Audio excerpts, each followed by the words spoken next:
Committee on Financial Services will come to order. Without objection, the chair is authorized to declare a recess of the committee at any time. Today's hearing is titled Proxy Power and Proposal Abuse, Reforming Rule 14a-8 to Protect Shareholder Value.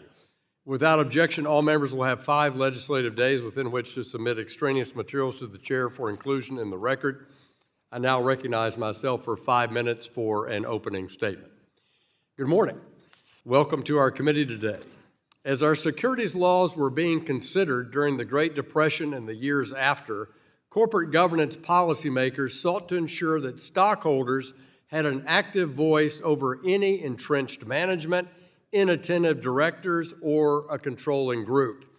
The intent was that all shareholders could assert their ownership rights around key components of running the business and capital allocation.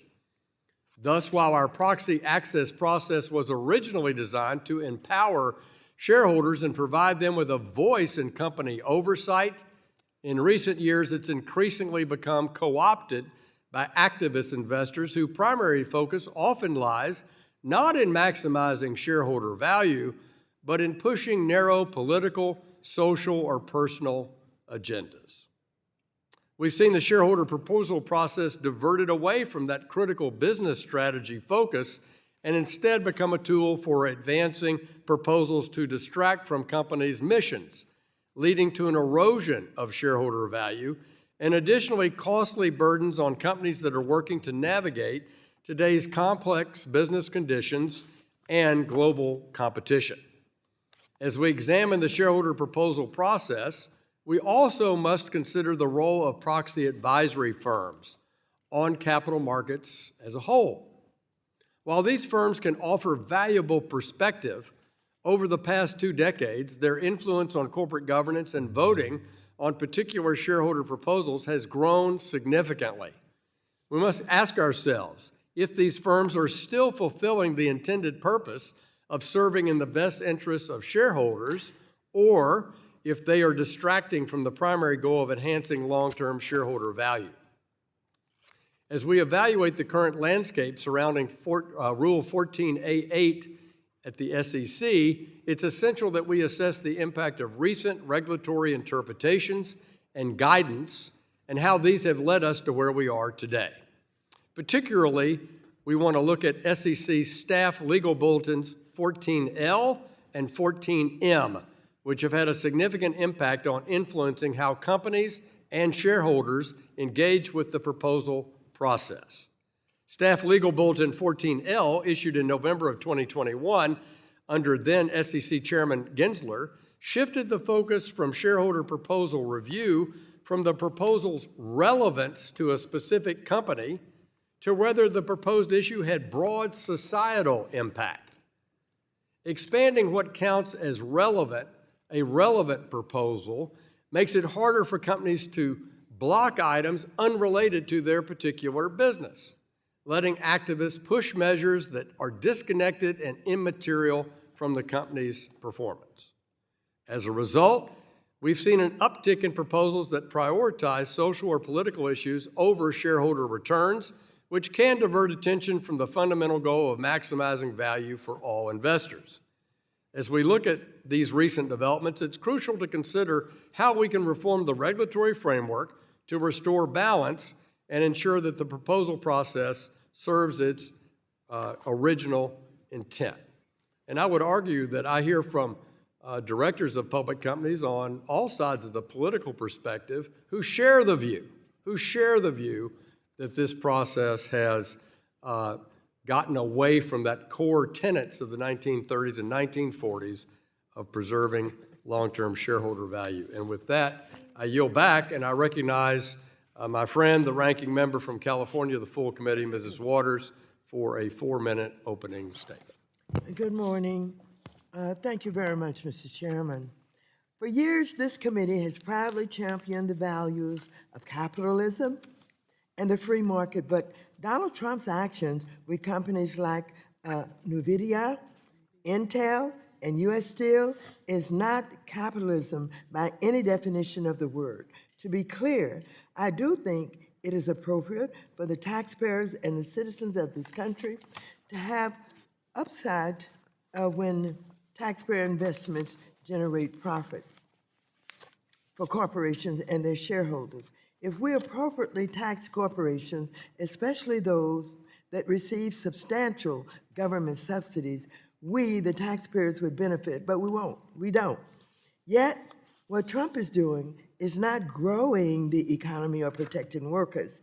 His chaotic interference in private markets and the misuse of government tools is only to give Trump more ways to bully the American people.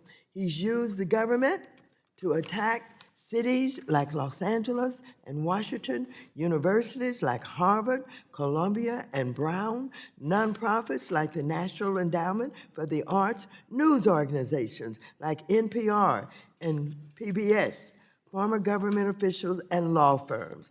Now, he's attacking corporations. And by the way, Trump promised that tariffs would bring American manufacturing back.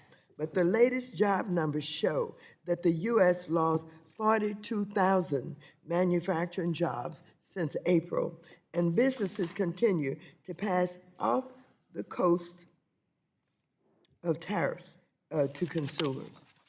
This is the kind of sweeping authoritarian style communist takeover that China's leadership would applaud. And just like in China, Trump isn't doing this to help working class families. It's simply about control, consolidating power, punishing his enemies, rewarding political loyalty, and retaliating against those who refuse to bend to his will. As Trump tramples on American capitalism and our democracy, I'm absolutely appalled that as I look at Republicans who claim to be strong capitalists and tout the businesses they own. For example, Mr. Huizenga, are you ready to hand over 10% of your gravel business to Trump? Of course not. Instead of speaking out in defense of capitalism and democracy, Republicans are working with Trump's SEC to advance legislation that will further his anti-capitalist agenda by silencing the voice of shareholders. They want companies to ignore legitimate concerns from shareholders about climate change and other risks, simply because those concerns don't align with Trump's political agenda. And if you want a case study in why shareholder rights matter, look at Tesla. After Delaware's Chancery Court voided Mr. Musk's $56 billion award for a flawed process, the company reincorporated in Texas and is now proposing to award Mr. Musk with the obscene and outrageous pay package that will exceed $1 trillion. If Republicans get their way by silencing investors and remaking their boards to no longer be independent, public companies may experience a fate similar to that of Enron or WorldCom, and we all know what happened to them. As Trump operates as a communist and uses his government to control the economy, Democrats will fight to ensure that workers, not just the corporate elite, see and feel the benefits. We will also fight to ensure Congress, and not the president, determines how the government spends taxpayer resources on things that truly benefit taxpayers, like building housing, supporting health care, and caring for those in need. Anything less is unacceptable. I yield back. Gentlewoman yields back. I now recognize the ranking member of the Subcommittee on Capital Markets, Mr. Sherman, for a 1-minute opening statement.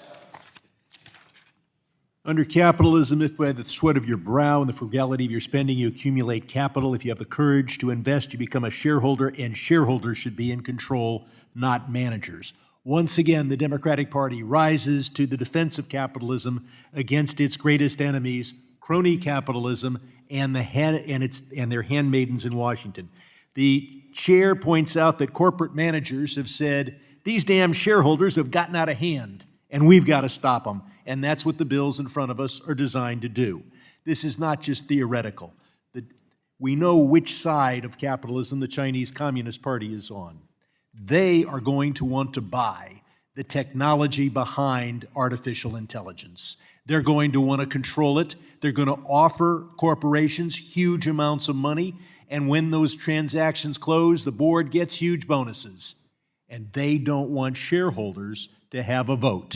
And we will be told, shareholders, get out of the way. It's a big payday. That's shareholder value. No, that's selling out America to the communists. I yield back. Gentleman yields back.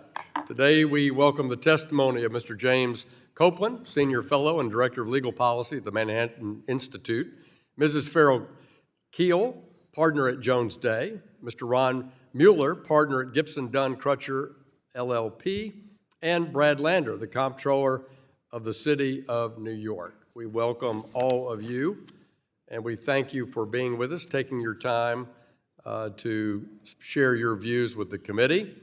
Without objection, each of you will be recognized for 5 minutes to give an oral presentation, and your written statement will be made part of the record. Mr. Copeland, we're going to start with you. You're recognized for 5 minutes.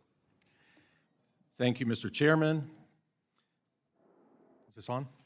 Chairman Hill, Ranking Member Waters, members of the committee, thank you for the opportunity to testify. My name is James R. Copeland. Since 2003, I've been affiliated with the Manhattan Institute for Policy Research, a nonprofit public policy think tank in New York City, where I have served as senior fellow and directed the Institute's legal policy research. Although my comments draw on work conducted for my employer, my statement today is solely my own. I am pleased that the committee is examining how the Securities and Exchange Commission oversees the submission and voting of shareholder proposals under Rule 14a-8. I have studied this process for more than 15 years, alongside related issues in securities regulation, including the role of proxy advisory firms and the voting practices of large index fund families. I address those topics at length in my written testimony. In this opening statement, I will focus on 3 brief points.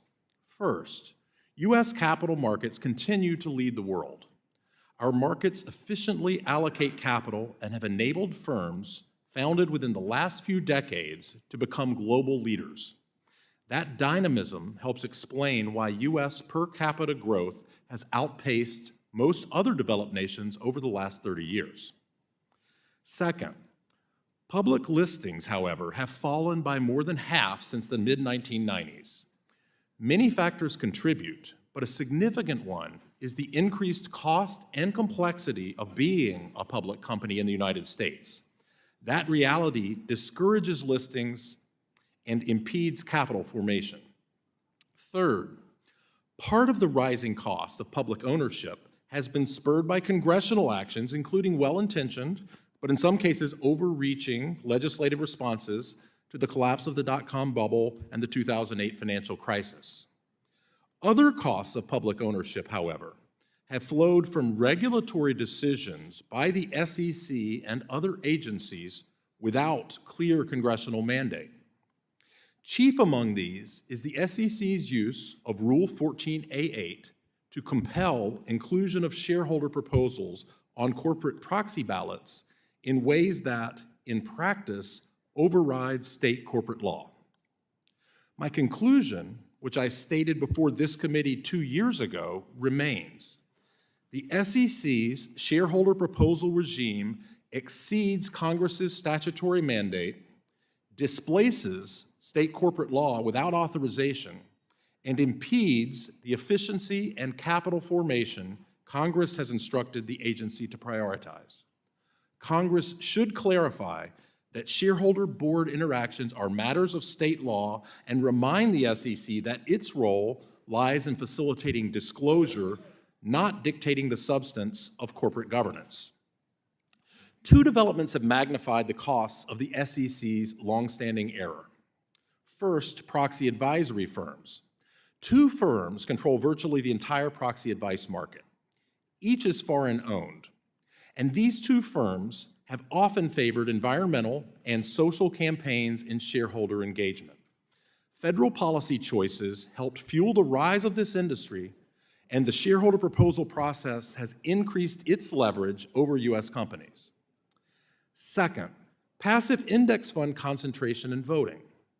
Passive investing has been a boon to ordinary investors, including myself.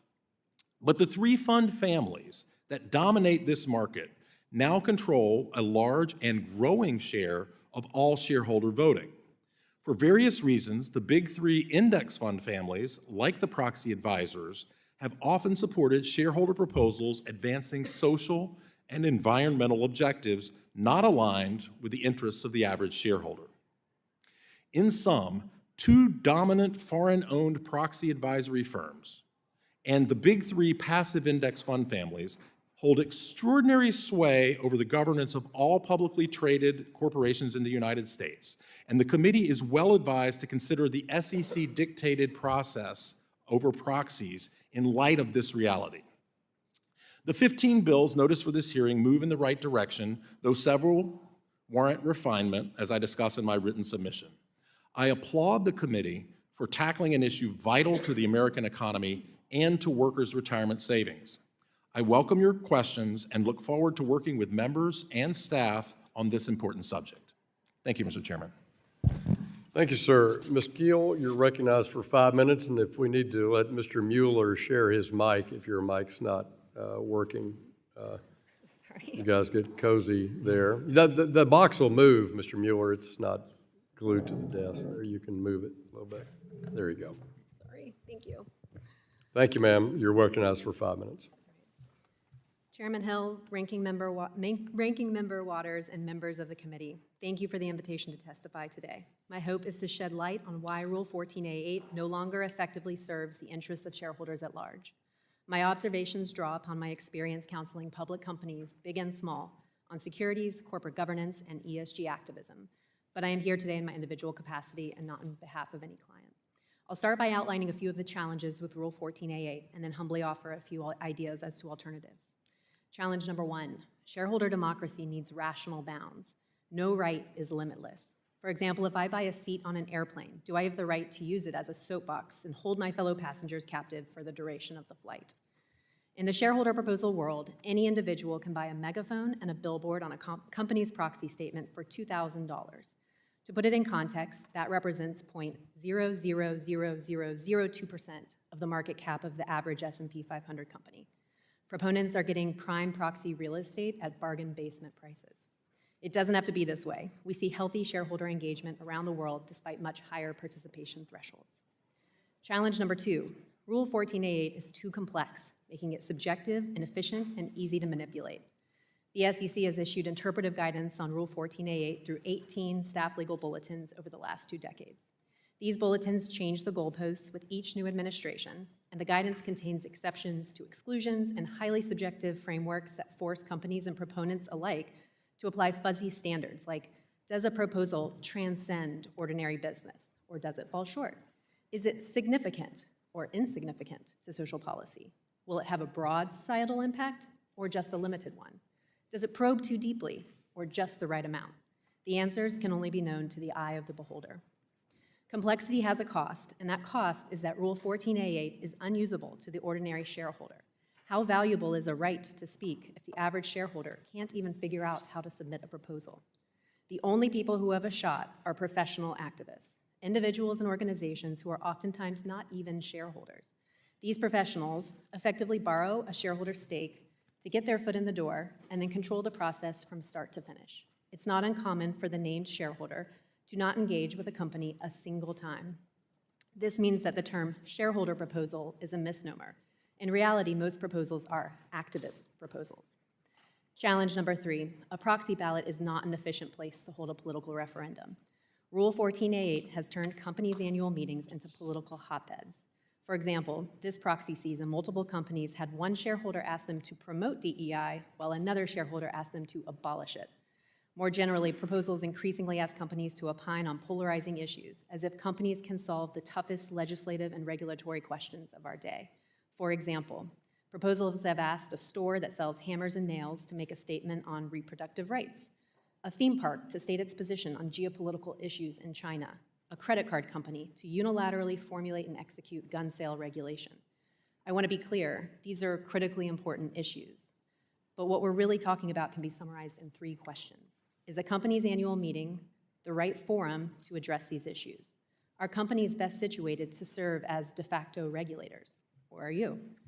Do shareholders at large garner from the political proposals that have a tenuous connection to a company?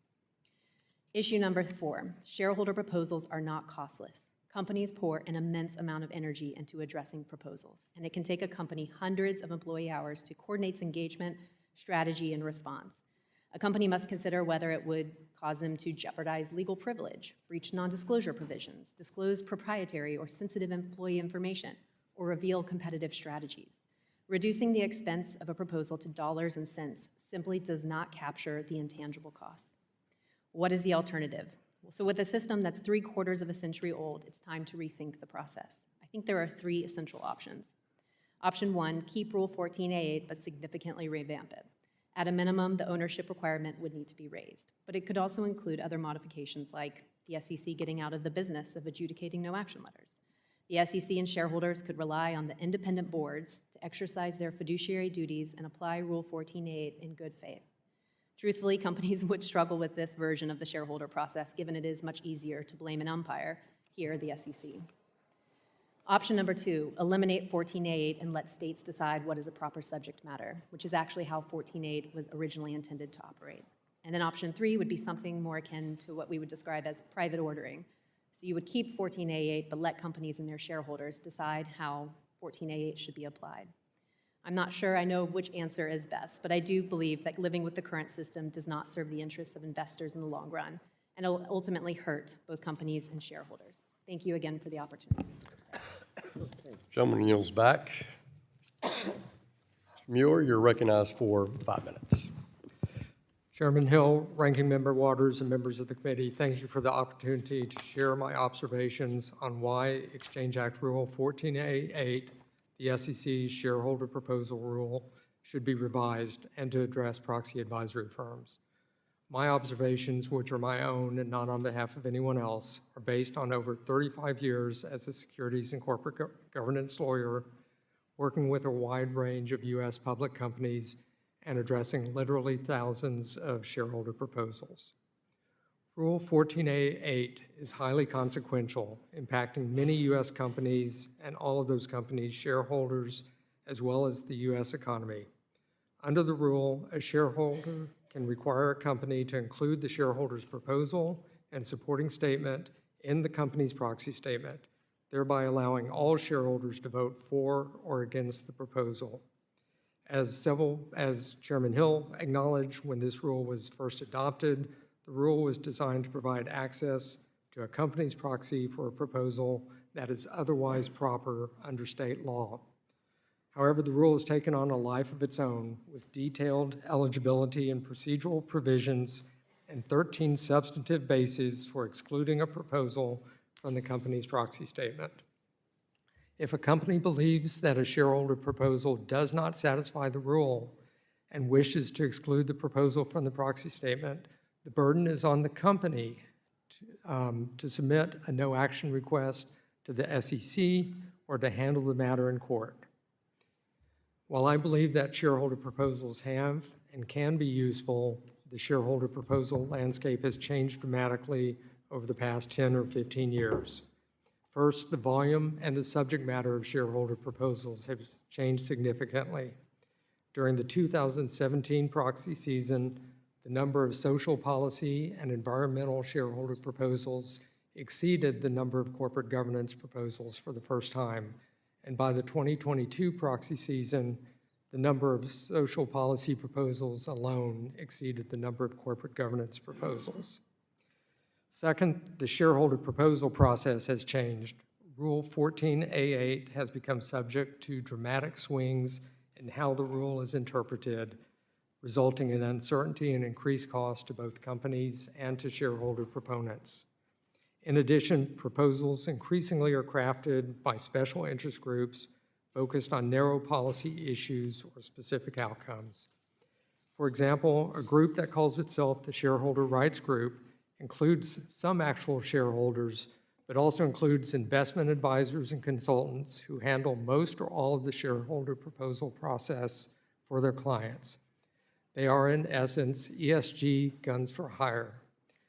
The 16 members of this group account for more than 40% of all shareholder proposals. The role of the proxy advisory firms in these developments cannot be overstated. Shareholder proponents typically cater and structure their proposals to comply with proxy advisory firms' voting policies, meaning that the proposal is often a facade for the true objective of the proponent. As discussed in hearings before the Subcommittee on Capital Markets, the proxy advisory firm's objectivity is easily questioned. More proposals means more work for them. And of course, the proxy advisory firms have no economic stake in the consequences of their voting decisions, are not subject to any regulatory oversight, and do not have fiduciary duties to accompany shareholders. The shareholder proposal process imposes significant costs on companies, as Mrs. Keel said, particularly diverting key employees, executives, and directors from their normal work. As discussed in my written testimony, receipt of a shareholder proposal triggers numerous concurrent work streams that occur during an already busy time of the corporate year. Given all these consequences and costs, one has to question why a single shareholder owning shares with a value of $2,000 can initiate a process that imposes significant costs that are borne by all of the company's shareholders. In light of these dynamics, the case for reform of Rule 14a-8 and for regulatory oversight of the proxy advisory firms is compelling. Legislation limiting the abuse of 14a-8 can serve the interest of all shareholders and will help to maintain the business and focus and promote the continued success of U.S. companies. Thank you very much, and I look forward to your questions. Thank you, sir. Comptroller Lander, you're now recognized for 5 minutes for your oral presentation. Good morning, Chair Hill, Ranking Member Waters, New York members Velasquez, Meeks, and Torres, and other members of the committee. Thank you for the opportunity to testify today on the importance of shareholder proposals and engagement. These tools help protect the retirement security of New York City's teachers, cops, firefighters, nurses. They're also an important foundation of the freedom to invest that has bolstered U.S. capital markets for decades. Yet the sponsors of today's proposals are seeking to gut these modest tools for accountability, allowing corporate CEOs to run roughshod over shareholders.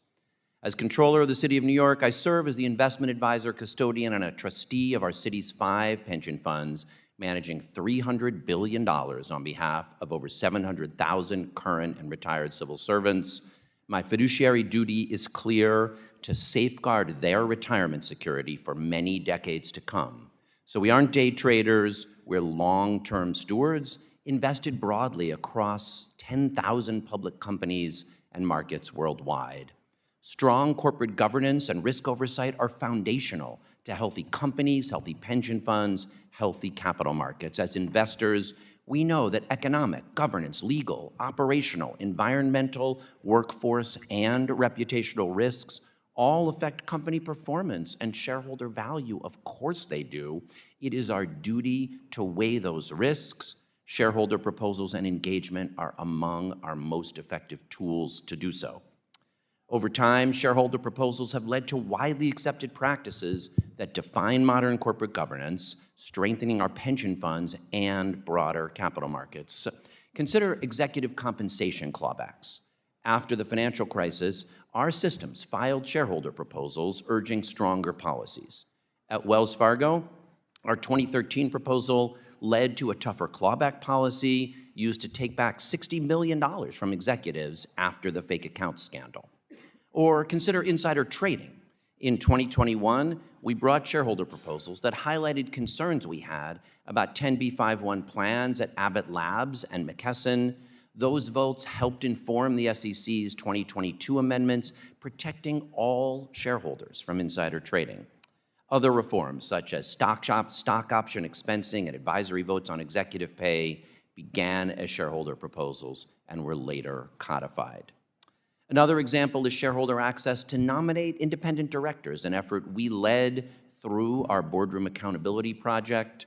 Independent research has found that proxy access has led to improved performance at the companies where it was adopted, and now broadly across the market.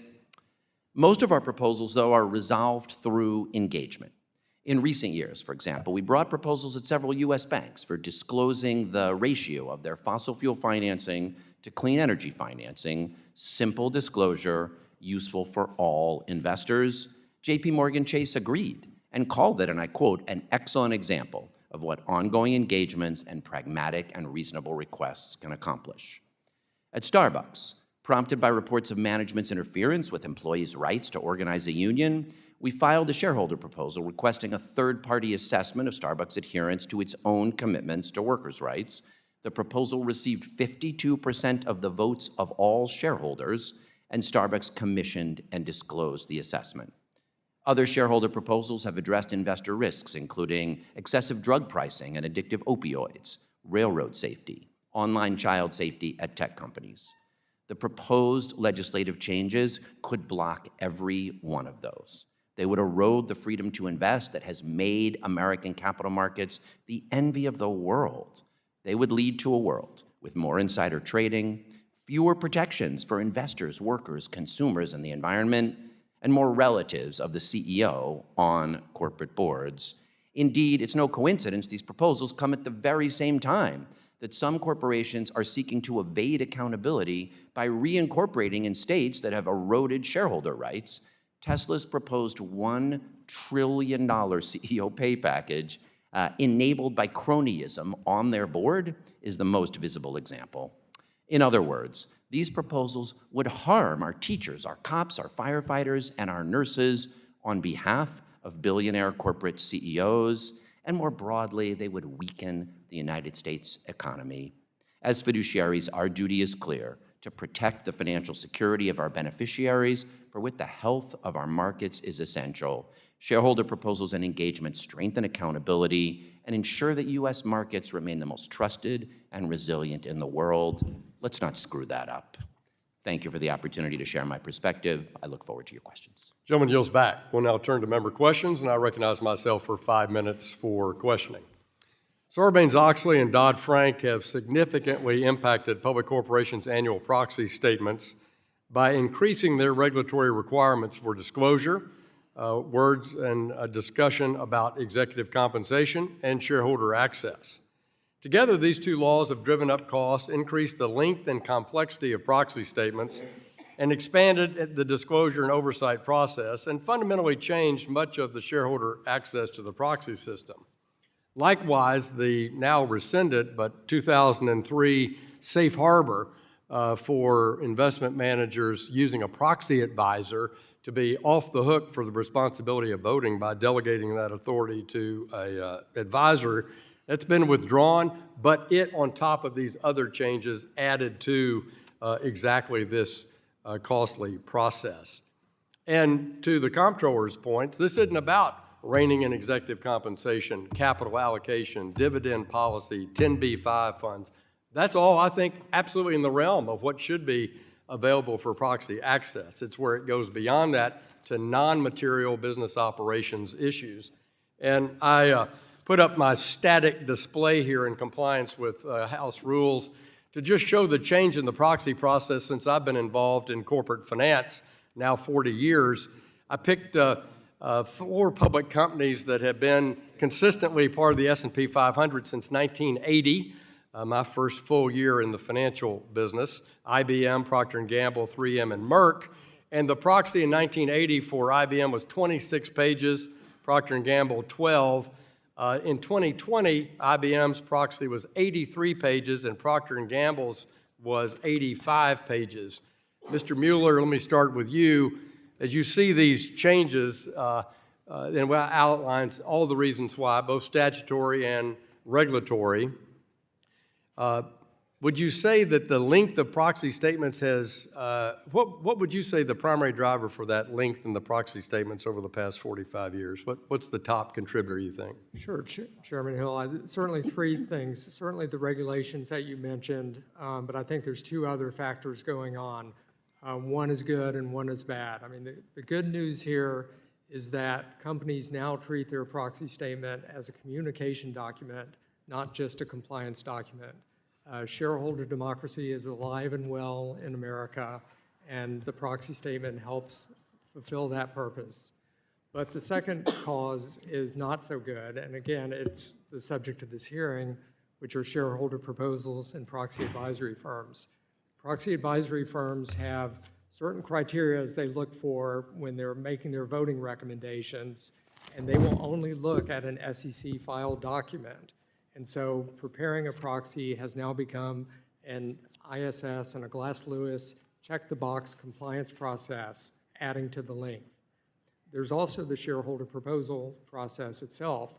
Whether or not a company receives a shareholder proposal, companies are acutely aware of what other proposals are being submitted to other companies. And so many companies try to avoid that target by proactively saying, look what we're doing on this issue, look what we're doing on that issue. Thank you. I've always been concerned that sometimes more information is too much information and it's confusing. I don't know that it's in plain English. I really admire the issue of trying to expose clarity in management compensation, for example. I think we want comp committees that are, as Warren Buffett says, filled with saber-toothed tigers, not, pussycats. But on the other hand, I'm not sure the average investor could remotely figure out the pages and pages and pages of comp comparisons in a proxy. And so my advice to the commission would be to make that a lot simpler. Ms. Keel, thank you for representing Vanderbilt University today ably. Glad your mic is working. Talk to me about the economic relevance issue around Legal Bulletin 14M. Do you think that change will be better to allow companies to exclude proposals that really don't have an economic relevance to the to the corporation's business operations? Sure, thank you. I think it's definitely a step in the right direction, but I don't think we can kind of overstate that it's going to be the kind of savior to the process. So before 14L, I counted just about 20 examples of when the economic relevance exclusion was actually relied upon. And I think it goes back to my written remarks about the kind of complexity of actually applying these standards. So if we look at this year's success rate with this economic relevance standard, which for background, it allows you to exclude a proposal if it relates to 5% or less of a company's operations.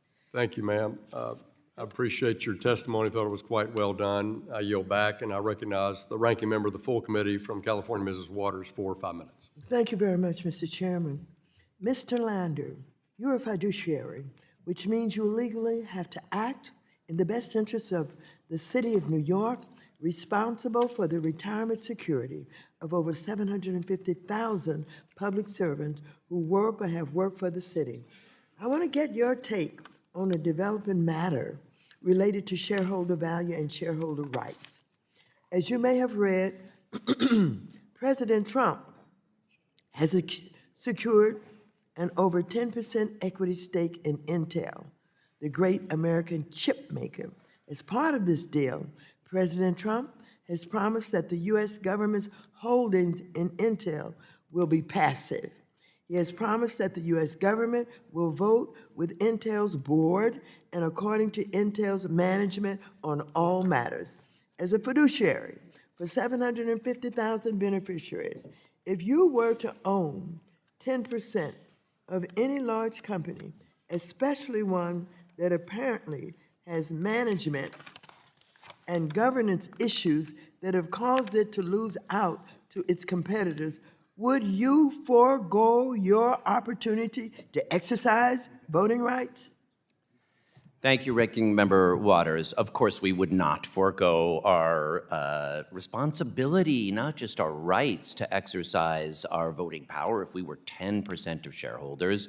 And I think what you said at the beginning about the hypocrisy being exposed here, I mean, what could be more a form of crony capitalism than the president deciding without any clear rules, without any role for Congress, without any guidelines, when the U.S. government is going to take a position in companies, and then say, as you've just said, that management can do whatever they want. There's 90% of the other shareholders in Intel are people like our funds, our small investors, who now have been told the U.S. government is going to take a very large position and just let the management do whatever they want. It will erode independent shareholder governance and accountability that are a foundation of our capital markets, make it hard for funds like ours to invest in with trust and confidence. And it really risks, both the retirement security of small investors and beneficiaries like ours and the broader independence of our capital markets and their accountability to shareholders.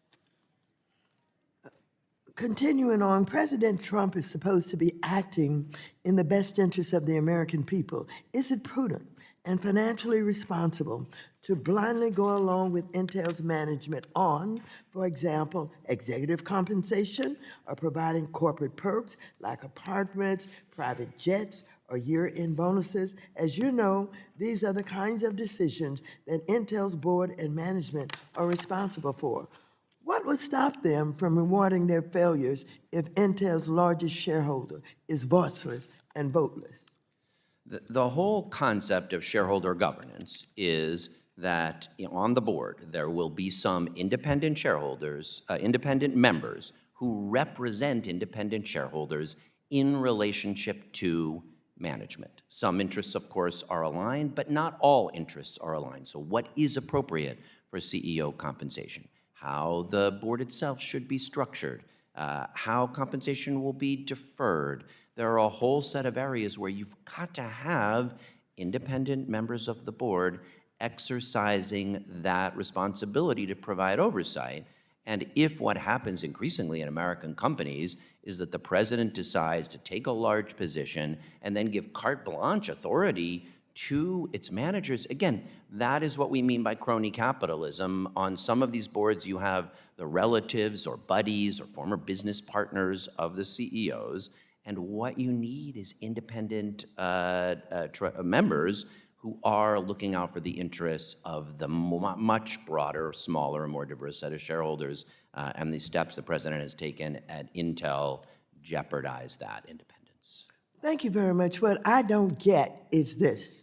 Why is it management with the so-called independence board would think shareholders are not interested in having the best results if they are, responsible for the fiduciary concerns of the board? Why do they believe that somehow they're not in the best interest of earning profits for everybody? You get it? Yes, look, this is an important debate. There's a room for conversation between management and board members, but shareholders want good returns at the companies that we invest in. All the proposals that we bring are designed to achieve that. Gentlelady's time has Thank you very expired. much. The gentleman from Michigan, Mr. Huizinga, who is also the vice chair of the full committee and former chairman of the ESG task force, is now recognized. Hey, thank you. I was going to say Chairman Hill, but Chairman Barr. I know Chairman Hill's got a markup. Mr. Chairman, I do have to at least address one thing. My family business, third generation sand and gravel operation, was brought up, and I guess I would just note that I'm glad I'm not a publicly traded company and not subject to a bunch of ESG woke activists from California coming in and trying to tell me how to dig dirt. But not every company has that same fortunate position. But I do want to thank the committee and Chairman Hill for continuing to highlight the abuses that happened under the leadership of former SEC Chair Gary Gensler, who allowed and frankly encouraged activist investors to hijack the shareholder process and push a social agenda that ultimately harmed publicly traded companies and their investors. By some estimates, under the Biden-run SEC, these environmental, social, and political proposals grew by almost 60%. I'm proud of the work of the ESG working group, as you had just noted, and what we had done. And many of the issues that, exact issues that we've talked about already today were explored by that committee. Lastly, I think it's crucial that the committee continue to explore and hold the proxy advisor firms accountable. The outsized influence of Glass Lewis and ISS have harmed the shareholder process. These proxy advisory firms bear none of the consequences their recommendations have, and have even fought against exact proposals when it applied to them that they encouraged to be applied to other publicly traded companies. They operate without sufficient transparency and have become the de facto standard settlers for corporate governance policies in the U.S. And as chairman, I was happy to see them testify before our oversight committee last Congress, and I think we should continue to hold them accountable, encourage them to be more transparent, especially as they navigate conflicts of interest in the firms that they supposedly serve. Mr. Copeland, I want to start with you. A lot has happened since the first time you came in front of our committee in 2016. The issue of proxy voting and shareholder proposals has become somewhat of a political football, to say the least, as shifts in policy have flipped back and forth. How has the volume and nature of the shareholder proposals changed over the past decade? And are you seeing more proposals focused on specific social or political issues? And have we been able, through our work here in Congress, have we been able to maybe curb some of that and influence the impact of those? Well, the short answer is the volume's increased significantly up until this year, and we've seen a decrease this year. I do think that the Regime change, I think it happened. I think the regime SEC. change and from the SEC going from 14L to 14M has made a difference. But in terms of how these have been received, I mean, certainly as Mr. Mueller sort of talked about in his opening statement, we've seen up until recently, a substantial uptick in the number of social and environmental proposals. When I started tracking this 15 years ago, there were still a fair number of them, but they were a much smaller percentage. The other It's thing really is, exploded. yeah, and when I first testified, it's not the first time I testified in front of this committee, but on this subject matter specifically in 2016, I could say no shareholder proposals ever gotten majority shareholder votes over board opposition at the Fortune 250. That switched shortly after that in 2017, and you started seeing more of these, and that reflects the change in voting pattern from the voting advice from the proxy advisory firms and voting pattern from the big three. So Passive index investors have been brought up or at least alluded to, and they seem to have scaled back some of the support for ESG proposals. However, the proxy advisory firms can swing approximately a third sometimes of those types of votes. As a committee, we've discussed bills such as the Index Act and My Empowering Shareholders Act as a solution, which would, I think, de-emphasize their influence. Should large brokerage firms continue to move towards empowering individual investors? Yeah, I think that's a good idea. I don't think the uptick is going to be huge from it, so I do like something like the mirror voting that the Index Act that Senator Sullivan originally introduced does on that. I explain it more in my written testimony and in the paper I wrote last year that I... We'll follow up. And Mrs. Keel, I want to, last moment, I'm going to have to follow up in writing. I wanted to know, resource-wise, the impact that these proxy advisory firms have on the SEC. And we'll submit a question. I want to talk about Toyota in particular. Gentleman's So with time that, has I yield back. expired. Gentleman's time has expired. The gentlewoman from New York, Ms. Velasquez, is now recognized. Thank you, thank you, Mr. Chairman. And Controller Lander, it's always great to see you, especially here in Washington. While the other side continues to rail that corporate disclosures and shareholder input on subjects like corporate diversity, executive pay, climate, and political donations are woke ideas that have no connection to a company's bottom line, they fail to recognize these subjects are about investment and market risk. As head of the New York City Pension Fund, one of the largest in the country, don't you want all relevant data and information about an investment? Absolutely. There is simply no simple line for an investor in thinking about what the risks are at a particular company. You worry about reputational issues. You worry about leadership and will it change. You worry about, is the broader regulatory structure in the industry going to shift? There's no neat line. That's what it means to be an investor. All investors are trying to get all the information we can, assess that range of risks. And yes, of course, some of them are shifts in the economy or the economic sector, but they're legal, they're operational, they're environmental, they're workforce. What these proposals do is bring more information and transparency so we can evaluate those risks effectively. In fact, isn't it your duty as a fiduciary to our city's pensioners to consider all material data, risks, and opportunities relevant to a portfolio? Absolutely, and I'm lucky to have a great team of people to help assess those risks who say, here's what we need to know from a company. And sometimes they'll tell us directly and we can do it through engagement. Often we file a proposal and then the company works with us, as I mentioned for JP Morgan Chase. Sometimes we bring a resolution and that helps provide that transparency. And as a fiduciary, isn't it true that your main responsibility is to secure the strongest risk-adjusted return for your beneficiaries?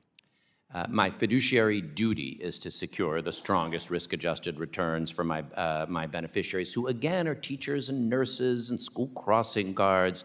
Risk-adjusted is what's key there. What an investor is doing all the time is assessing risks. How can you do that without the full panoply of information? Thank you for that answer. Comptroller Lander, you lead our city's pension fund. The New York City Pension Fund has filed resolutions for decades on issues associated with climate change, diversity, human rights, and political spending. As head of our city's pension fund, what is your philosophy that leads you and the pension fund to use the resolution approach? And do you believe it is consistent with your fiduciary's duty as Chief Financial Officer? So we always start from fiduciary duty to achieve maximum risk-adjusted returns for our beneficiaries. And again, when you wake up every day responsible for the retirement of the hardworking people who make our city run, it's easy to keep that in mind. I gave some examples in my testimony. If we think a company's got insider trading risks, that's the thing we're going to look at. With corporate board diversity, it has been proven through independent research that Bloomberg and others have done that having a more diverse board helps you see the broad issues facing your economic sector better and improves financial returns. The same is true for proxy access to nominate directors. That's what we evaluate. All of the effort to bring shareholder proposals to evaluate risks are done to improve that risk-adjusted return. And have you found companies to be responsive to these engagements? Most of our proposals are resolved through engagement. I gave the example of JP Morgan Chase, no small company, who last year agreed after we filed a resolution with them seeking disclosure of their ratio of their fossil fuel financing to clean energy financing. They engaged with us and they agreed to start providing that disclosure. We then withdrew the proposal. It didn't have to go to the ballot. All investors have that information. So based on your experience so far, why do you think my colleagues on the other side of the aisle and their allies in the MAGA movement are focused on limiting shareholder input? I really don't understand it. Once upon a time, Republicans were defenders of free markets, and this is an effort to erode them and give more power to corporate CEOs at the cost of small shareholders. Thank you. I yield back. The gentlewoman's time has expired. The gentleman from Oklahoma, Mr. Lucas, also chair of the Monetary Policy Task Force, is now recognized. Thank you, Mr. Chairman. Beginning with you, Ms. Keel, there's broad consensus here that reforms need to take place in regard to shareholder proposal process. How can we make the necessary changes while protecting the legitimate rights of shareholders to engage in good governance? Sorry, can you say the last part? How can we make the necessary changes while protecting legitimate rights of shareholders to engage in good governance? Sure. So I think what we're really here to talk about is not limiting any sort of shareholder right. We're trying to add boundaries to make it an orderly process, to make it focused on things that are important to companies, not things that are just political referendums to decide whether or not a social policy is good or bad or its merit. What we really need to do is to focus it on a proposal that's worthy of the investors' attention, and that is something that is going to bring value to the shareholders. Let's focus on the relevance exclusion in Rule 14a-8 I-5. I've heard from industry stakeholders that the rule's broad language has rendered the exclusion almost meaningless. Mr. Copeland, would a materiality standard be more workable? Would it be helpful in limiting shareholder proposals to those that are truly relevant to a company's business?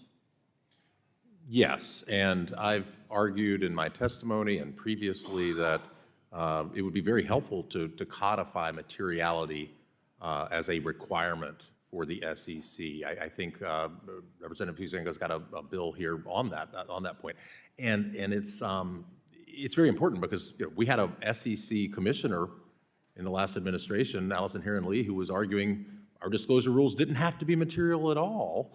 And that's where we got the climate disclosure rulemaking. I've been very focused in my time on this committee on strengthening capital formation through our public markets, and the previous administration's SEC promulgated rules that discouraged companies from going and remaining public due to high compliance costs. Mr. Mueller, how can we increase the attractiveness of our public markets through corporate governance regulatory framework? Well, thank you. It's important to re-examine the rules and make sure they are still working. And the good news here, I think, is that SEC Chair Paul Atkins is one of the first chairs in a long time that is looking at old rules and saying, do they justify the cost and benefits? It would also be incredibly helpful to have a public company advisory committee at the SEC, and there's legislation supporting that. And let me simply say in closing, I would note that my bill, the Public Company Advisory Committee Act, would give public companies a formal avenue from which to advise the SEC on the practical effects of their rules, regulations, and policies. This idea has bipartisan support and would help prevent the regulatory whiplash that we've seen through the SEC between administrations. And with that, I yield back, Mr. Chairman. Gentleman yields. Gentleman from California, Mr. Sherman, who is also the ranking member of the Capital Markets Subcommittee, is now recognized. Thank God we've had shareholder proposals. They've helped us create the norm of having independent directors, of having annual elections for directors. The average Russell 300 company gets a shareholder proposal about once every 8 years. So we're not overwhelmed by all this. Mr. Copeland and Ms. Mueller say that we should leave these issues to a matter of state corporate law. What an outrageous attack on shareholder power. Because you've got 50 states. And so if Delaware says no to a $1 trillion compensation package, you just go to Texas. But wait a minute, Texas might limit you to $1 trillion. Go to Wyoming, they'll do $2 trillion. And you know where you can go if you need $3 trillion? You just incorporate in the Cayman Islands. And look, Wyoming is desperate for money for their state operations. It's not the job of their legislators to police the national capital markets. And if they see 10 or 20 or $30 million of revenue for their state, why shouldn't they accept that in order to make sure that Elon Musk gets $2 trillion instead of the $1 trillion that cheap people in Texas might limit him to? We're told that there are only 2 firms that are providing this advice, so we should have more, and we do. Vivek Ramaswamy is creating one. Egan Jones is creating one. I like Mr. Copeland for pointing out that these are not frivolous proposals that just get voted down. The reason we're here is because these things pass, and the crony capitalists don't want to be disturbed in their power. This isn't about companies that won't publish a 93-page document that used to be a 28-page document. Ms. Mueller and others have said, well, the company shouldn't decide, or the shareholder shouldn't decide DEI policy, they shouldn't decide ESG policy. Who in the hell should decide that? The crony capitalists?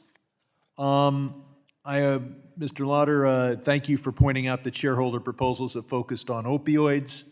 If only there had been a shareholder proposal that passed at Purdue Pharma, that would have been shareholder value and would have saved thousands, tens of thousands of lives. Under communism, the party decides who controls the means of production, and we are told now by the chair of the SEC that it is simply illegitimate for the shareholders to have a role in ESG. We're told by others that you have to be an Ebenezer Scrooge investor. You cannot be a John Denver investor.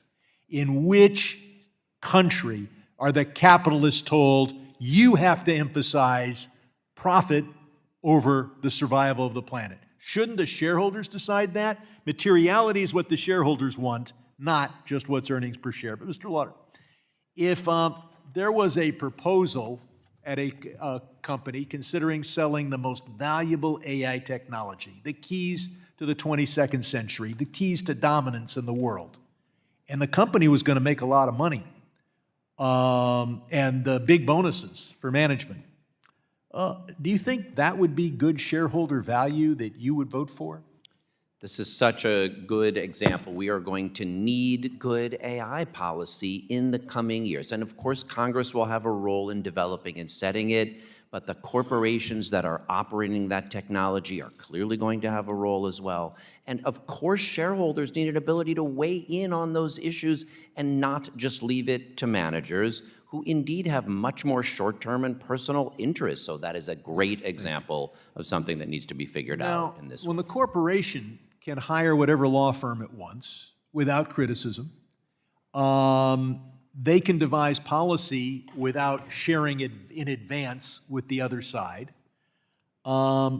Should shareholders be subject, if there's a battle between management and shareholders, should it be a fair fight, or should we have rules as to who you can hire if you're a shareholder, but no rules for who you can hire as a consultant if you're the One thing I think that's important to point out is the SEC already rules for management 68% of the time when shareholders bring proposals and managers object to them. So it is And we not a should be willy-nilly- changing the rules to allow more shareholder democracy.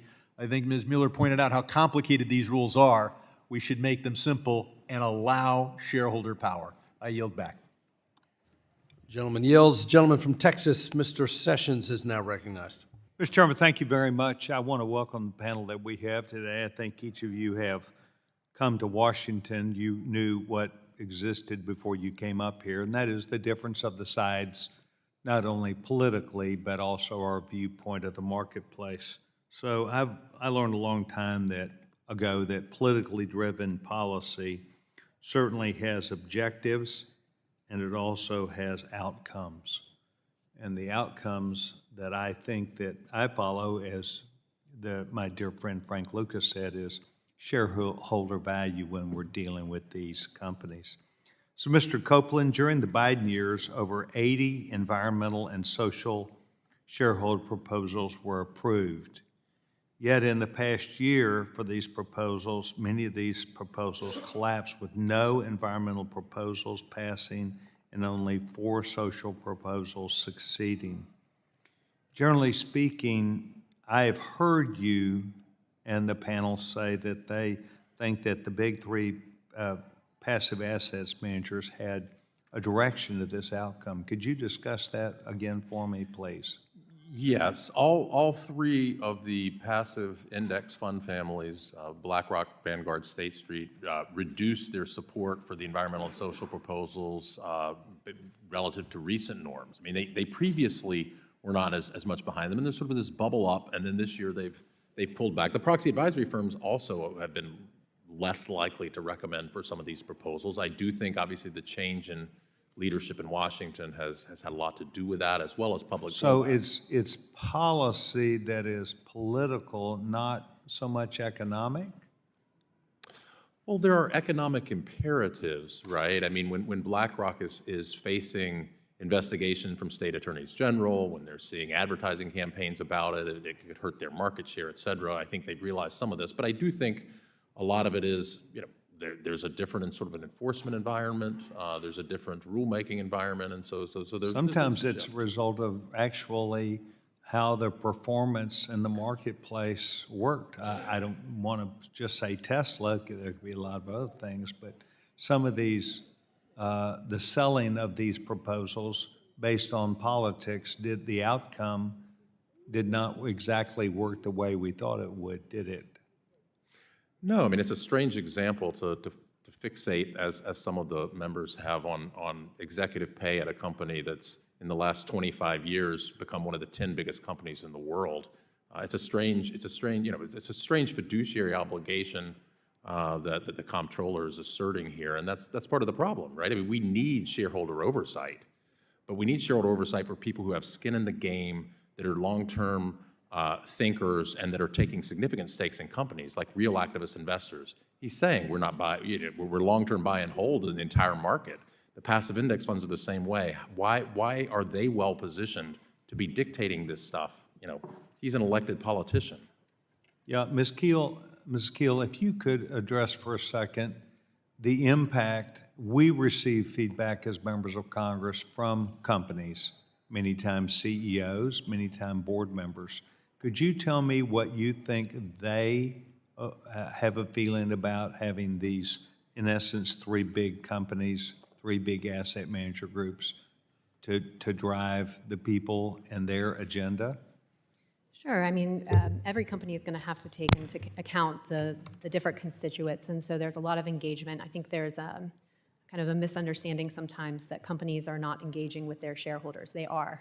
They're doing it during the season, off season. They are always talking and receiving that feedback. So I think that companies welcome shareholder feedback. I think that just needs to be clear. Yes, ma'am, but I'm talking about specifically that's driven by these asset managers that are attempting to drive what might be political ideas as opposed to necessarily economic as it relates to that company.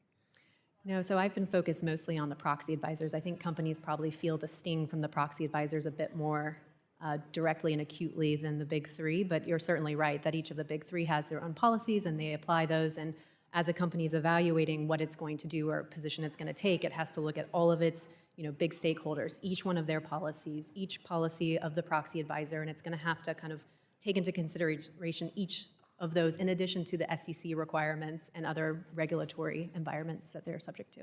Thank you. Mr. Chairman, I think that this panel, as we've gone across both sides, is answering a lot of important questions, and I thank them, and I thank the chairman. I yield back. Gentleman yields. Thank you. The gentleman from New York, Mr. Meeks, is now recognized. Thank you, Mr. Chairman, and welcome, Comptroller Lander, to Washington, D.C. I'm sitting here listening to the questions, and I've been thinking, why are we here today? I think we're here today because Republicans think it is bad that shareholders of companies get to decide how their companies that they own operate. They're upset because that some shareholders of some companies choose to emphasize things like the environment, like diversity and LGBTQ rights. And as different studies have been done on the companies that undertake environmental, social, and governance initiatives. And I've had the opportunity to talk to some of the CEOs and others. And but they've told me, I said, why do you do these things? Often what they say to me is because it's good for business. It's good for their bottom line. That's why they do it. Here we are, and we continue to focus on everything else rather than confronting the President of the United States' gross mishandling of the economy. And I got to tell you, I never expected to see the day where a Republican president is taking 10% stake in an American manufacturer on dubious legal authority. But what surprises me more is that my Republican colleagues in Congress who say that they're for free market is entirely silent on this issue, if not supportive. And that's not to mention Donald Trump's trade war against the world. The economy is slowing, prices are increasing, and the unemployment rate is rising. Countries around the world are no longer sending us packages, and postal shipments are now down 80%. My Republican colleagues could do something about this if they demanded a vote on repealing the tariffs. Or what they could do? They could sign my discharge petition to get a vote on these tariffs that raises the taxes on American families. And that is the context for today's hearing.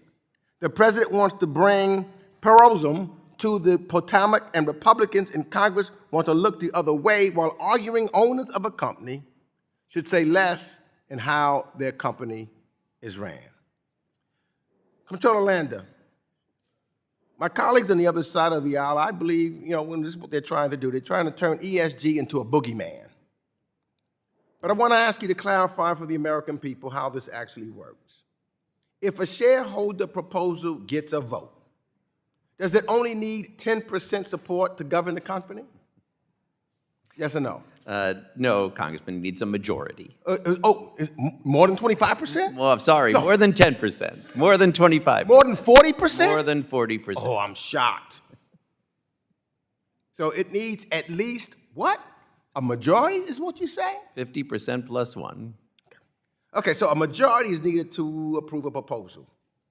What are the demographics of the shareholder base? Are they young, left-wing activists, the main holder of capital in this country? They are not. They're not. Okay. Now, so the shareholders are disproportionately the founders and senior managers of a company, risk-adverse institutional investors, and working Americans interested in saving for retirement rather than culture wars. Would you say that better describes who these individuals are? Yes, it does. Great. Now, in the little time I have, I chair the ranking member of the House Foreign Affairs Committee, and I'm concerned that they're making moves, Republicans are making moves now that would restrict investor shareholder rights and backfire on us because Europe is actively making itself more attractive to global investors, integrating its financial markets, and rolling out new reforms to deepen market access. For example, the European Commission even rebranded its capital markets union as a new savings and investment union to channel more private investment into EU markets. So my question is, if we hamstring investors here in the United States by undermining their rights, won't pension funds like New York City's now just look other places and go overseas to put their money? If we allow this to be adjudicated in 50 different state courts, we will see much less investment in U.S. capital markets. The gentleman's time has expired. I now recognize myself for 5 minutes, and it's good to hear my friend from New York extol the virtues of business and capitalism. Maybe he could impart that wisdom on his friend, Mr. Mamdani. Maybe he could learn from you, Mr. Meeks. So let's be clear. Allowing a small group of left-wing activists to hijack the proxy proposal process to push social, environmental, DEI, or political objectives totally unrelated to the core business of a company does not advance the cause of capitalism. It undermines capitalism. It corrupts capitalism because it results in the misallocation of resources of the company. It undermines the profitability of the company. It hurts the shareholders. It doesn't advance the value of the shares of the stock. It hurts the value of the shares of the stock. That's what we're talking about here today. And let's go to Mrs. Keel, because you've seen this in your practice. What is the cost in terms of time, resources, legal fees of responding, engaging with these petty political shareholder proposals? Sure. So I'm happy to kind of tick through what especially the intangible costs are, which is, deciding whether something has first been substantially implemented. So a lot of times these proposals will have been already considered by a board and implemented. That's a cost to determine that in and of itself. You'll have to decide whether it's a compliance with law type proposal. So for example, this season we saw a lot of illegal deforestation and avocado supply chain proposals. Next, you're going to have to ask, is this something... Avocado supply chain. I mean, this stuff is so absurd. Does any of this advance the profitability of the enterprise? I have not seen the financial analysis. So it's not about what's good for business. It's actually trying to hijack and undermine the business. It is an attempt to politicize the business, totally unrelated to the mission and core mission of the business. Mr. Mueller, how has the SEC's interpretation of significant policy issues evolved over time, and has this evolution contributed to the use of shareholder proposal process for non-pecuniary ends? It certainly has during the Gensler administration. The slab 14L that we talked about just totally divorced relevance to the company from the shareholder proposal process. And it's important to focus that many of these proposals that are being cited as good examples were all corporate governance proposals. But if ESG matters are good for the companies, then the executives are pursuing that. They don't need the cost and expense of a shareholder proposal to tell them how to run the company best. And explain how the determination of what is a significant social policy issue has changed over the years and why the shifting SEC interpretations are harmful. The shifting interpretations are harmful because they really introduce costs to both sides. Makes it hard for shareholders to know what is a proper proposal to submit, and it makes it hard for companies to say, do we have to fight this at the SEC, or should we put it in the proxy statement? Ms. Keel, why isn't the SEC Rule 14a-8 I-5, which is supposed to exclude irrelevant proposals, and all these proposals are totally irrelevant to the management of the company, why is that not more frequently used as a basis for excluding shareholder proposals? Sure. So first you have to do a calculation of the 5% test. That's a fairly straightforward, although it's also kind of unclear how to apply that. But then there's an exception that says unless it's significantly relevant or important to a company. And so if you give some examples from this season, we saw 4 that were successful. They related to human rights in India, sugar supply chain, puberty blockers, and the sale of the abortion pill. Those are examples of what was successful in getting them excluded. And then the ones that were unsuccessful were reports on religious discrimination, indigenous people's rights, and human rights in Russia and Ukraine. So you see that it's kind of hard to draw a line. And the example that you give about a business that's in the business of selling hammers and nails, and they have a proposal on reproductive rights. I mean, this stuff is out of control. And we need to get rid of the politicization of business. This is not about capitalism. Let's be clear. This is about hijacking capitalism. It's about politicizing businesses. And we got to get rid of this rotten stuff, and we got to get back to actual capitalism so that shareholders can actually get a return on their investment and stop and get politics out of this so that shareholders don't lose the returns that they deserve. And with that, I will yield and recognize the gentleman from Georgia, Mr. Scott. Thank you very much, Chairman. You know, the stock market is the heart and soul of our financial system. And I went to elementary school in Scarsdale, New York, at Fox Meadow Elementary School. And our class project in the 6th grade was to go out, earn our own money, do our own research, and purchase stock, and then take the Scarsdale bus down to the New York Stock Exchange and buy stock. And I've been buying it ever since. And I can tell you this, proxy advisors provide critical, independent research and recommendations that allow shareholders to hold boards of directors accountable and to access responses to corporate governance and make the investor have some sense of protection. That's all we're talking about here. So, Mr. Landers, without proxy advisors, firms, what challenges do shareholders face in analyzing thousands of proposals and director slates during the proxy season?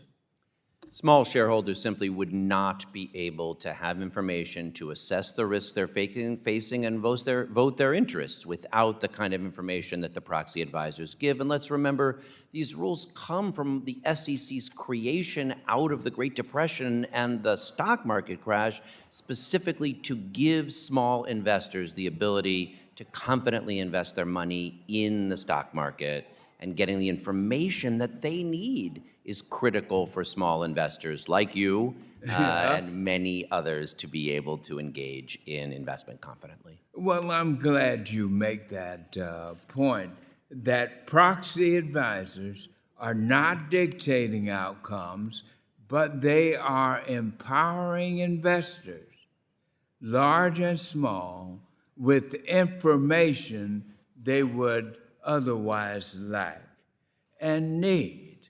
And that's all it is. So critics argue that ISS and Glass Lewis yield outside influence. Address this. But is it not the case that their recommendations are just that, recommendations, and that these investors still make their own voting decisions? Is that? That is correct. So we vote all our proxies at U.S. companies. We subscribe to both ISS and Glass Lewis to get information, and my team review that information as we make our independent decisions. So their advice is just advisory. Most of the time, they side with management when there is a difference between management and proposal bringers. And it's worth remembering that the shareholder proposals themselves are advisory. They don't dictate policy to companies. They let management know the opinions of their shareholders, and the vast majority of the time, they are advisory as well. Now, Mr. Landers, what barriers do entry exist for new proxy advisory firms, and what can Congress and regulators do to foster more competition without undermining the independence of the advice provided?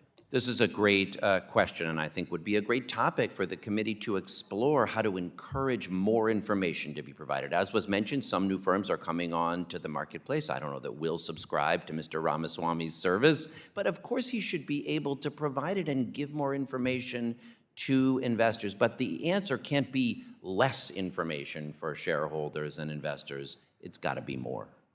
Thank you very much. Appreciate it.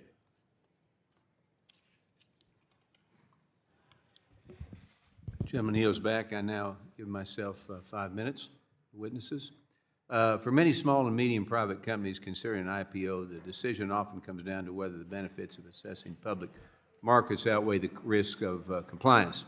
But as we have seen in recent years, the shareholder proposal process can be dominated by a small group of activist investors advancing niche political agendas that have little to do with long-term value creation. At the same time, proxy advisory firms wield outsized influence over voting outcomes and operating with limited transparency and potential conflicts of interest. So together, these dynamics can create an uncertainty and additional costs that make public markets less attractive. So, Mr. Copeland, can you explain why the existence of both radical shareholder activists and proxy advisory firms can be a deterrent for small and medium cap companies that are looking to go public? Certainly. I mean, at the end of the day, you've got these activist forces empowered by, an SEC rule that are trying to tell you how to run your business. And it's important for shareholders to have oversight, but why do we have shareholder voting rights? It's not to create mini democracies with companies. You don't have to be an expert, I say this in my testimony, you don't have to be an expert in public choice theory to understand that, it's hard for the political process to work efficiently. It's good that we have representation here, but this is not a body that's known for its efficiency. Businesses need to be efficient. So if you're trying to run a business, I mean, certainly we want them to come to public markets. It's a good way to allow original founders of the companies to get liquidity. It's a good way to allow everyday people on the street to get a piece of those returns. And when we're making it harder and harder for these public companies to do that, it hurts the average investor out there as well as the company's returns themselves. Sorry, as we have seen in recent years, the proposal process has been overtaken by activists who file dozens of proposals, many of them pushing political or social agendas that are far removed from adding shareholder value. Boards are spending hundreds of hours each proxy season dealing with these kinds of proposals, and while companies are dragged into debates over climate policy, DEI, or other issues that have no place in the boardroom. This politicization undermines the very purpose of shareholder oversight. So, Mr. Mueller, how do you distinguish between a proposal that is a legitimate tool for corporate oversight and one that is an illegitimate tool to make a political statement? Sure. Well, certainly corporate governance is the relationship between boards and shareholders, and we've talked about some of the good corporate governance shareholder proposals, but when proposals start interfering with how a company is running a business, and not just asking for information about that, but really seeking to dictate what actions they take, whether the company is pursuing a certain climate change strategy or not, and really remove that from relevance to the company business. Those proposals are clearly an activist proposal. Okay. In recent weeks, the U.S. District Court for the Western District of Texas, my state, entered a preliminary injunction against the Texas law, SB 2337, which would bring transparency to the proxy duopoly by requiring these firms to file disclosures when their services are based on non-financial factors such as ESG or DEI considerations. Recommend a vote contrary to company management's recommendation to provide conflicting advice across clients. So, Mr. Copeland, again to you. What benefits do you see as a result of this legislation, if implemented, and how can transparency bring balance to proxy advising? Yeah, I think it's valuable to have transparency in this market too, right? I mean, at the end of the day, we have these voting rights because of agency costs. The people running the businesses aren't necessarily gonna act in the best interest of the shareholders. That's why we want these voting rights. But these proxy advisors have more agency costs. So, ultimately, I think a federal solution here would be better. But it makes sense that in the absence of federal action or with legal contestation and withdrawals of various federal action in this, that a state's going to stand up for it. And again, corporate governance should be a state-level question. Disclosure, this is what my Yale law professor Roberto Romano called the genius of American corporate law. Disclosure at the federal level, substantive rights at the state level, this has worked. This is why we dominate world capital markets, and all of these trends are undercutting the secrets of that success. Thank you very much. I yield my time back. The gentleman from Illinois, Dr. Foster, is now recognized for 5 minutes. Thank you, Mr. Chair, and to our witnesses. I'd like to start by just pointing out that lengthy proxy statements, as was pointed out by Chair Hill, they're not necessarily an intrinsically bad thing by themselves. If I looked at the 4 companies he talked about where the length of the proxy statements had gone up by several 100%, well, the market cap of the companies involved have gone up by well over 1,000% over the same time period. So it's not necessarily a trend that's out of scale with the increased complexity and size of their operations. Also, in the future, all of the shareholders are going to do what we're already doing already, which is to ask your personal AI agent to summarize these complex proposals.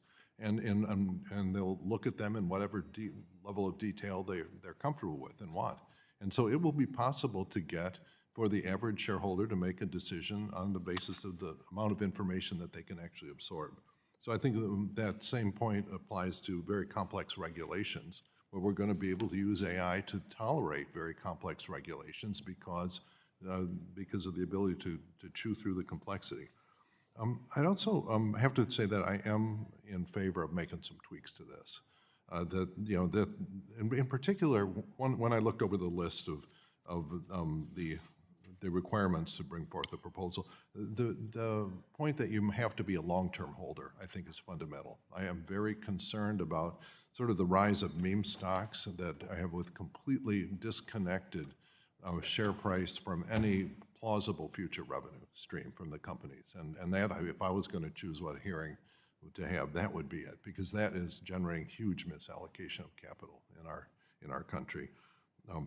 And so, and I would put not only GameStop but Tesla in that bin. No, this is not investment advice. I just want to make that clear.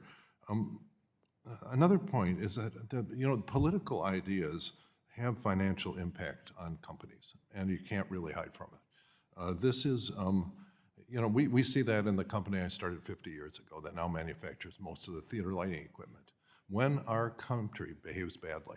You know, we saw this when President Bush got us into the war in Iraq by telling a bunch of our allies things that turned out not to be true, that we found foreigners simply did not want to buy American products. And if you ask yourself, why is it that we're now in our 6th month of manufacturing contraction since the start of Liberation Day? And this is not new. It's a repeat of what happened in the first term of the Trump administration, where his policies put us into a manufacturing recession 1 full year before COVID hit. Okay, so reputational risks are real, and a company's stance on the issues of the day matter certainly to their customers of these companies, and that hits the bottom line. So I think it's a mistake to imagine that companies can hide from these things.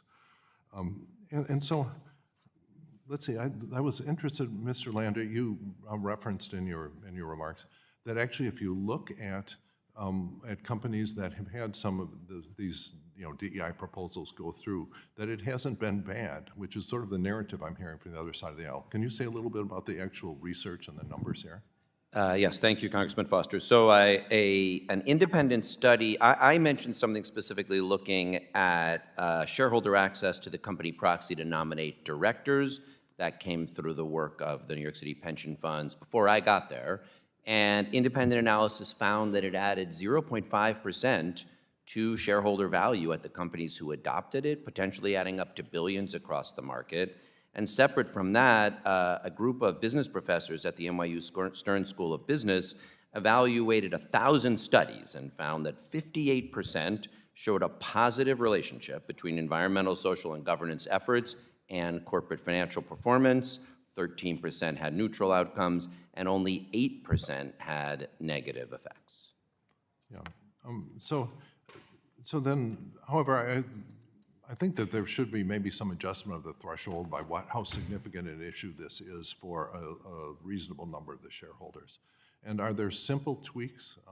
Yes, Ms. Keel, maybe are there some simple tweaks to simply increase the threshold so you have to make sure this is a major issue for more of the shareholders?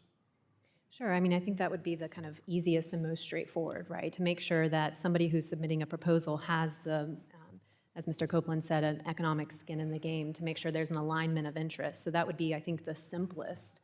But I think there are other ideas too, just about the resubmission thresholds, thinking about, whether or not significant social policy should be something that the SEC is deciding, or is that something that a company should be thinking about? Because the reality is that they're actually already thinking about all of these political issues, the tariffs, et cetera. They're thinking about those issues deeply in the boardroom before these proposals even come about. Yeah, and so I think that also strengthening the whole— Gentleman's time is up. Thank you. I yield back. The gentleman from the great state of Georgia, Mr. Loudermilk, is now recognized for 5 minutes. Well, thank you, Mr. Chairman.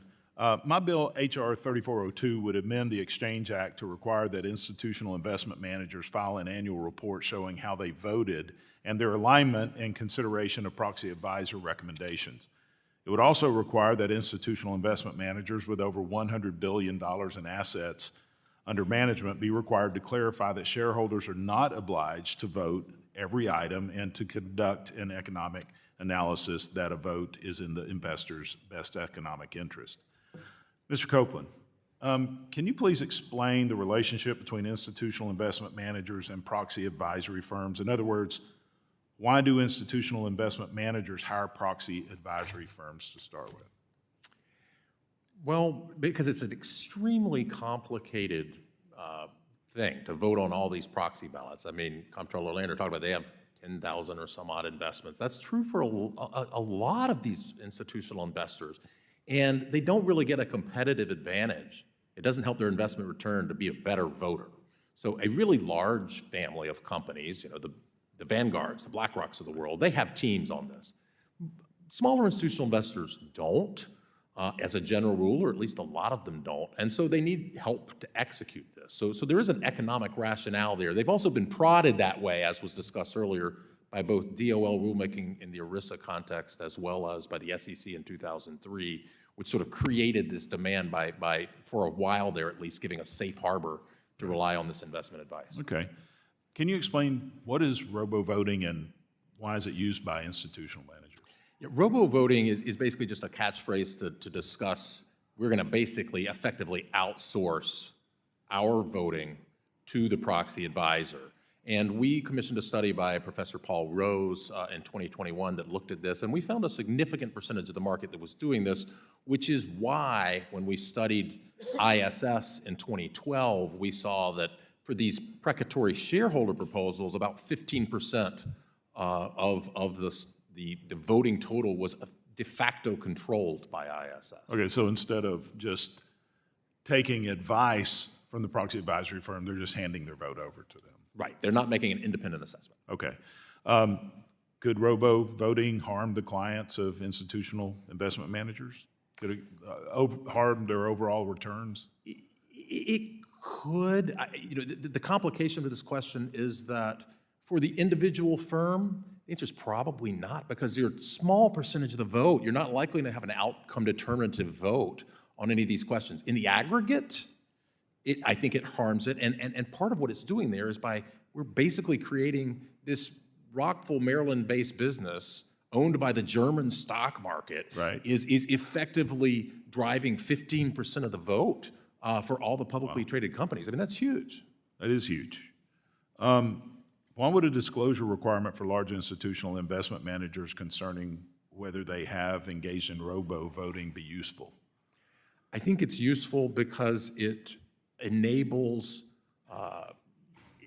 individuals and institutions that put their money with those firms to know that that's happening, right? And it could create some pushback. It's a softer form approach than totally banning this sort of thing, and there's some bills out there that are floated on that as well.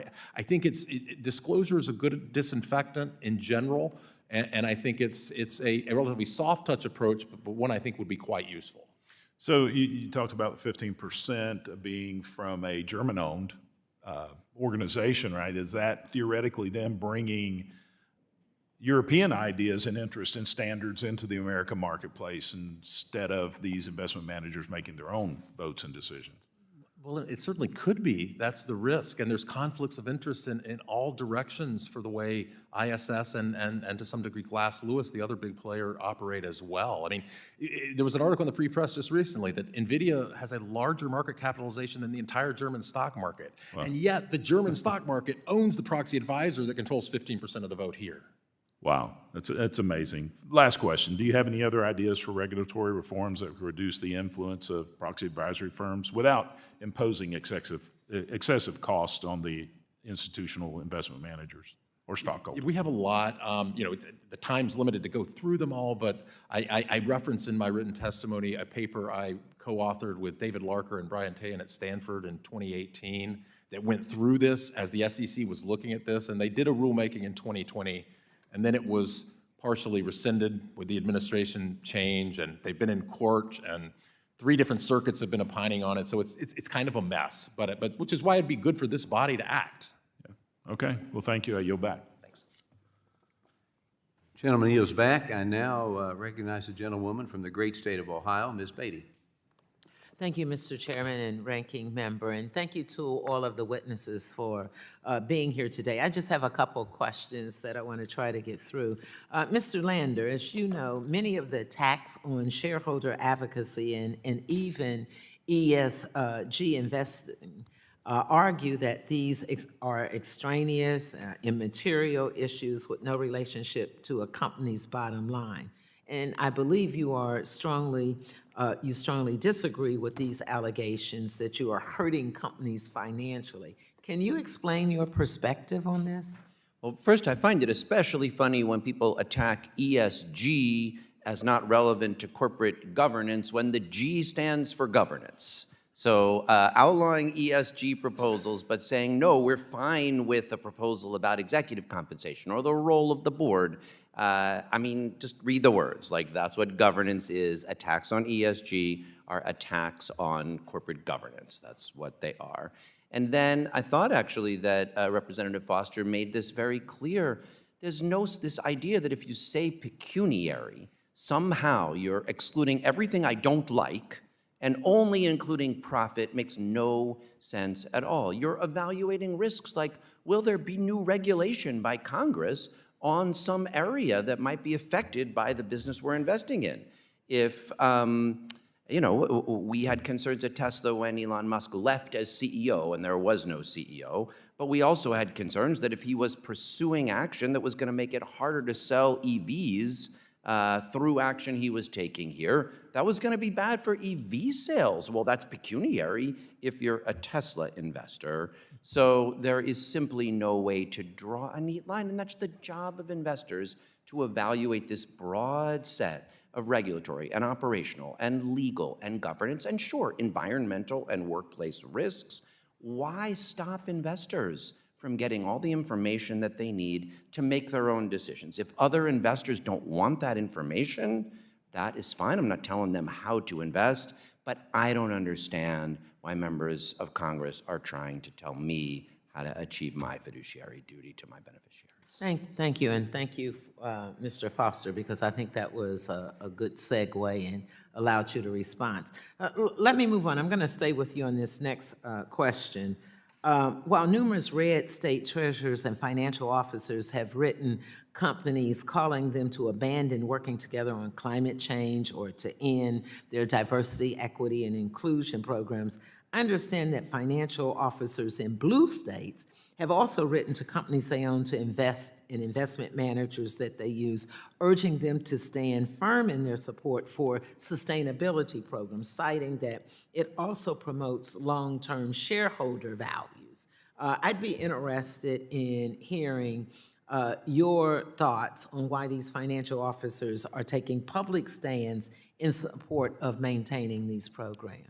Thank you. Let's just use BlackRock for an example for a moment. So in a letter to investors several years ago, Chairman Fink wrote, "Climate risk is financial risk." Now, everyone knows climate risk is financial risk. You can choose to evaluate it as you see fit. You can have a different political point of view on it. But of course, climate risk is financial risk. You might be a utility company, and if there's more wildfires in your area, you might be accused of causing them, or you might have to move your infrastructure to address them. So that doesn't seem like a complicated or political statement. And yet, red state treasurers declared war on BlackRock and threatened to divest or hold them accountable legally if they didn't back off of the simple idea that climate risk is financial risk. And I'm sad to say that what that has led to is a walkback of voting for proposals simply to provide disclosure. The proposal I mentioned that JP Morgan Chase ultimately agreed to, BlackRock did not vote for at other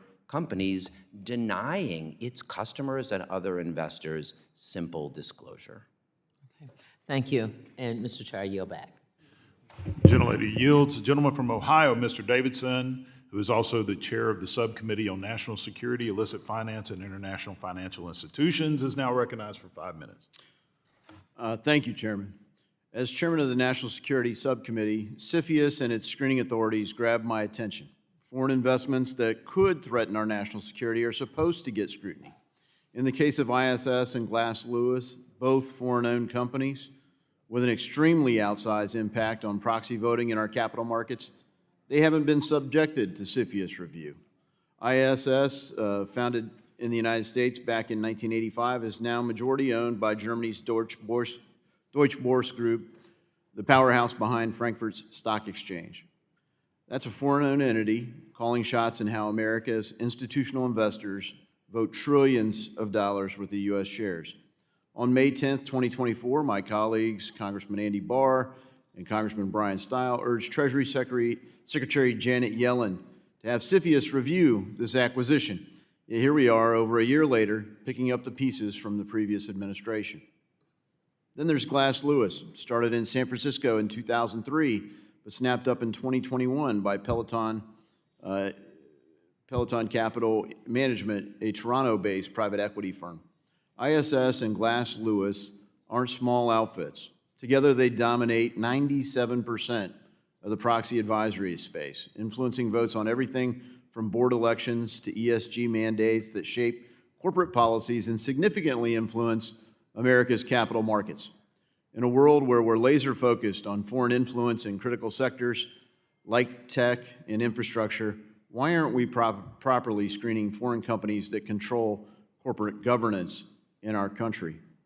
Could these ties inject biases, say European-style green mandates or Canadian anti-growth policies, into U.S. boardrooms, undermining American competitiveness?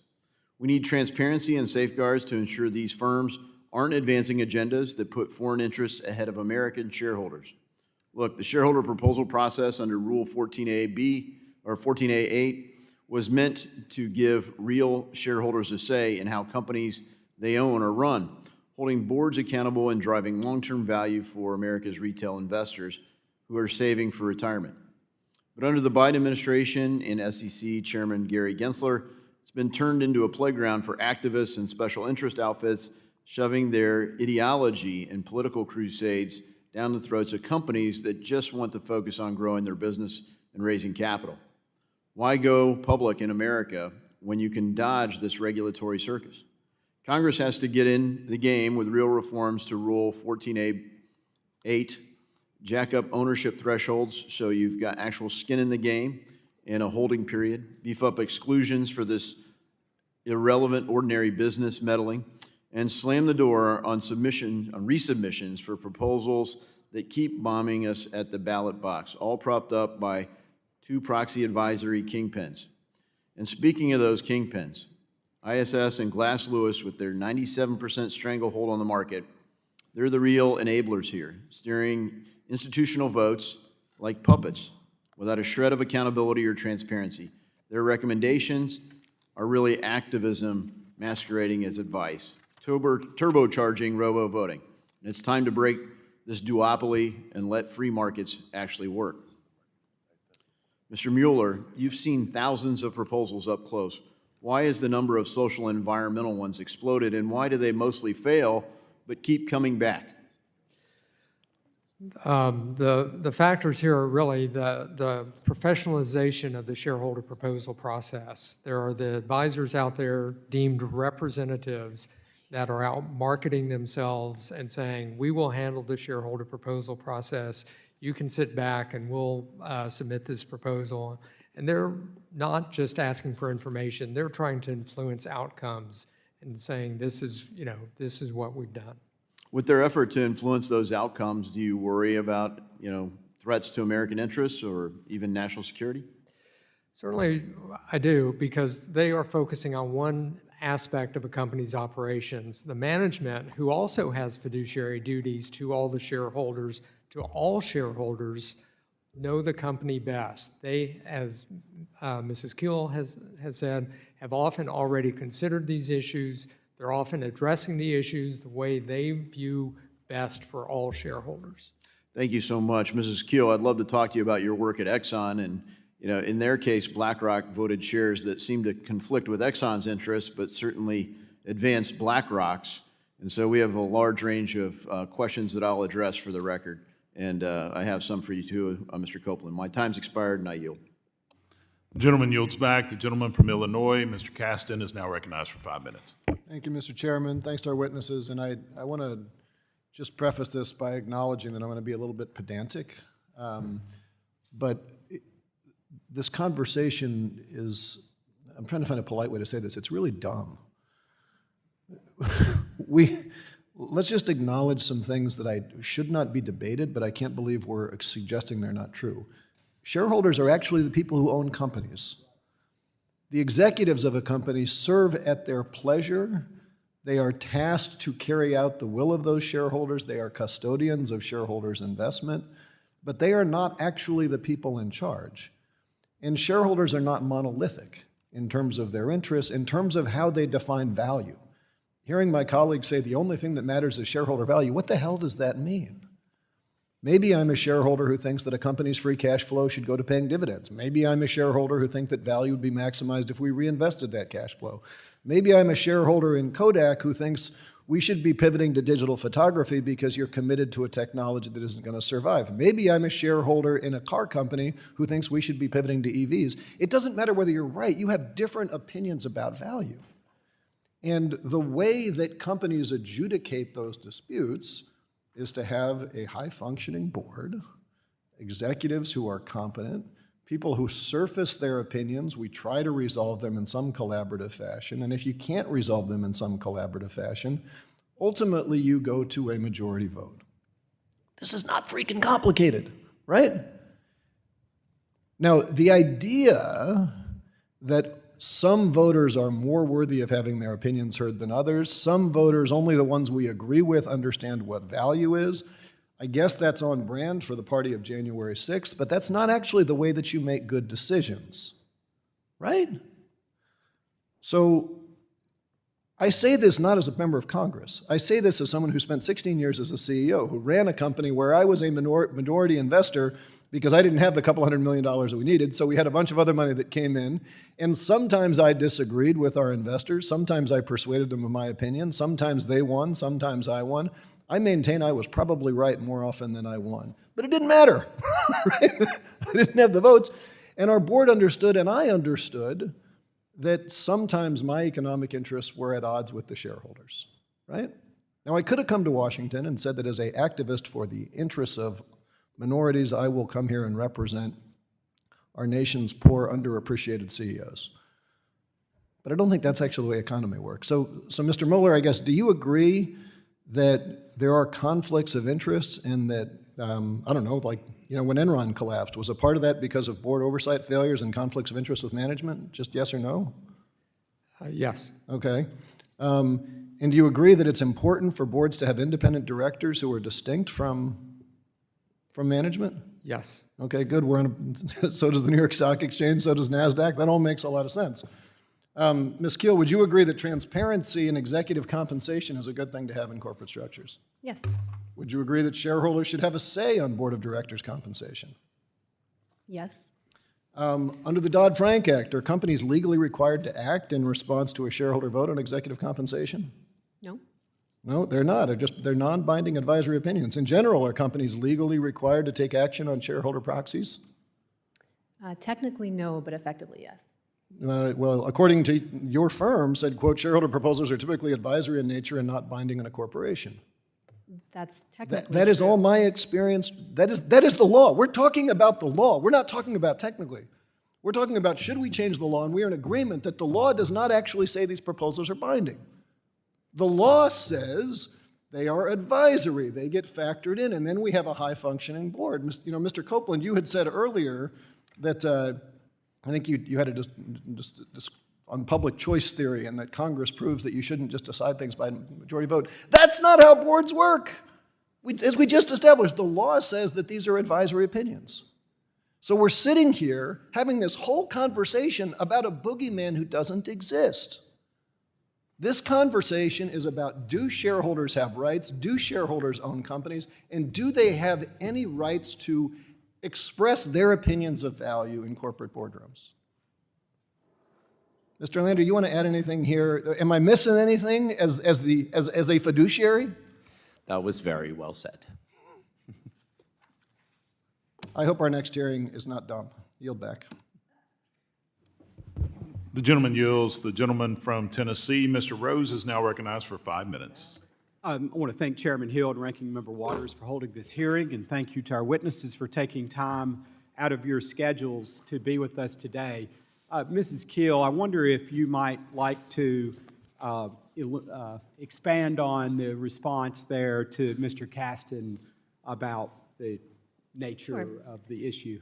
So it's correct that most of the shareholder proposals and the say-on-pay are technically non-binding, but the reality of how companies are dealing with these is that if they were to pass, there would be immense pressure, and most of that is coming from the proxy advisors, actually. So if a company were to pass or if the shareholders were to vote in favor of one of these shareholder proposals, which is admittedly pretty rare, companies, even if they thought it was a bad idea for the company, would feel this inherent pressure and tension and grapple with the impact, which would be votes against their directors from the proxy advisors' recommendations. Thank you, I appreciate that.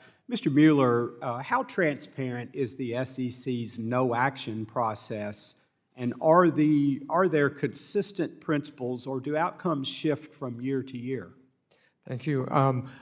If I can just add to the last response, I want to note that under Glass-Lewis's proxy voting policies, if a proposal gets a vote above 30%, not a majority, then the board is expected to take some type of action or risk having Glass-Lewis recommend votes the following year. So some of what we're hearing is not how it operates in the real world.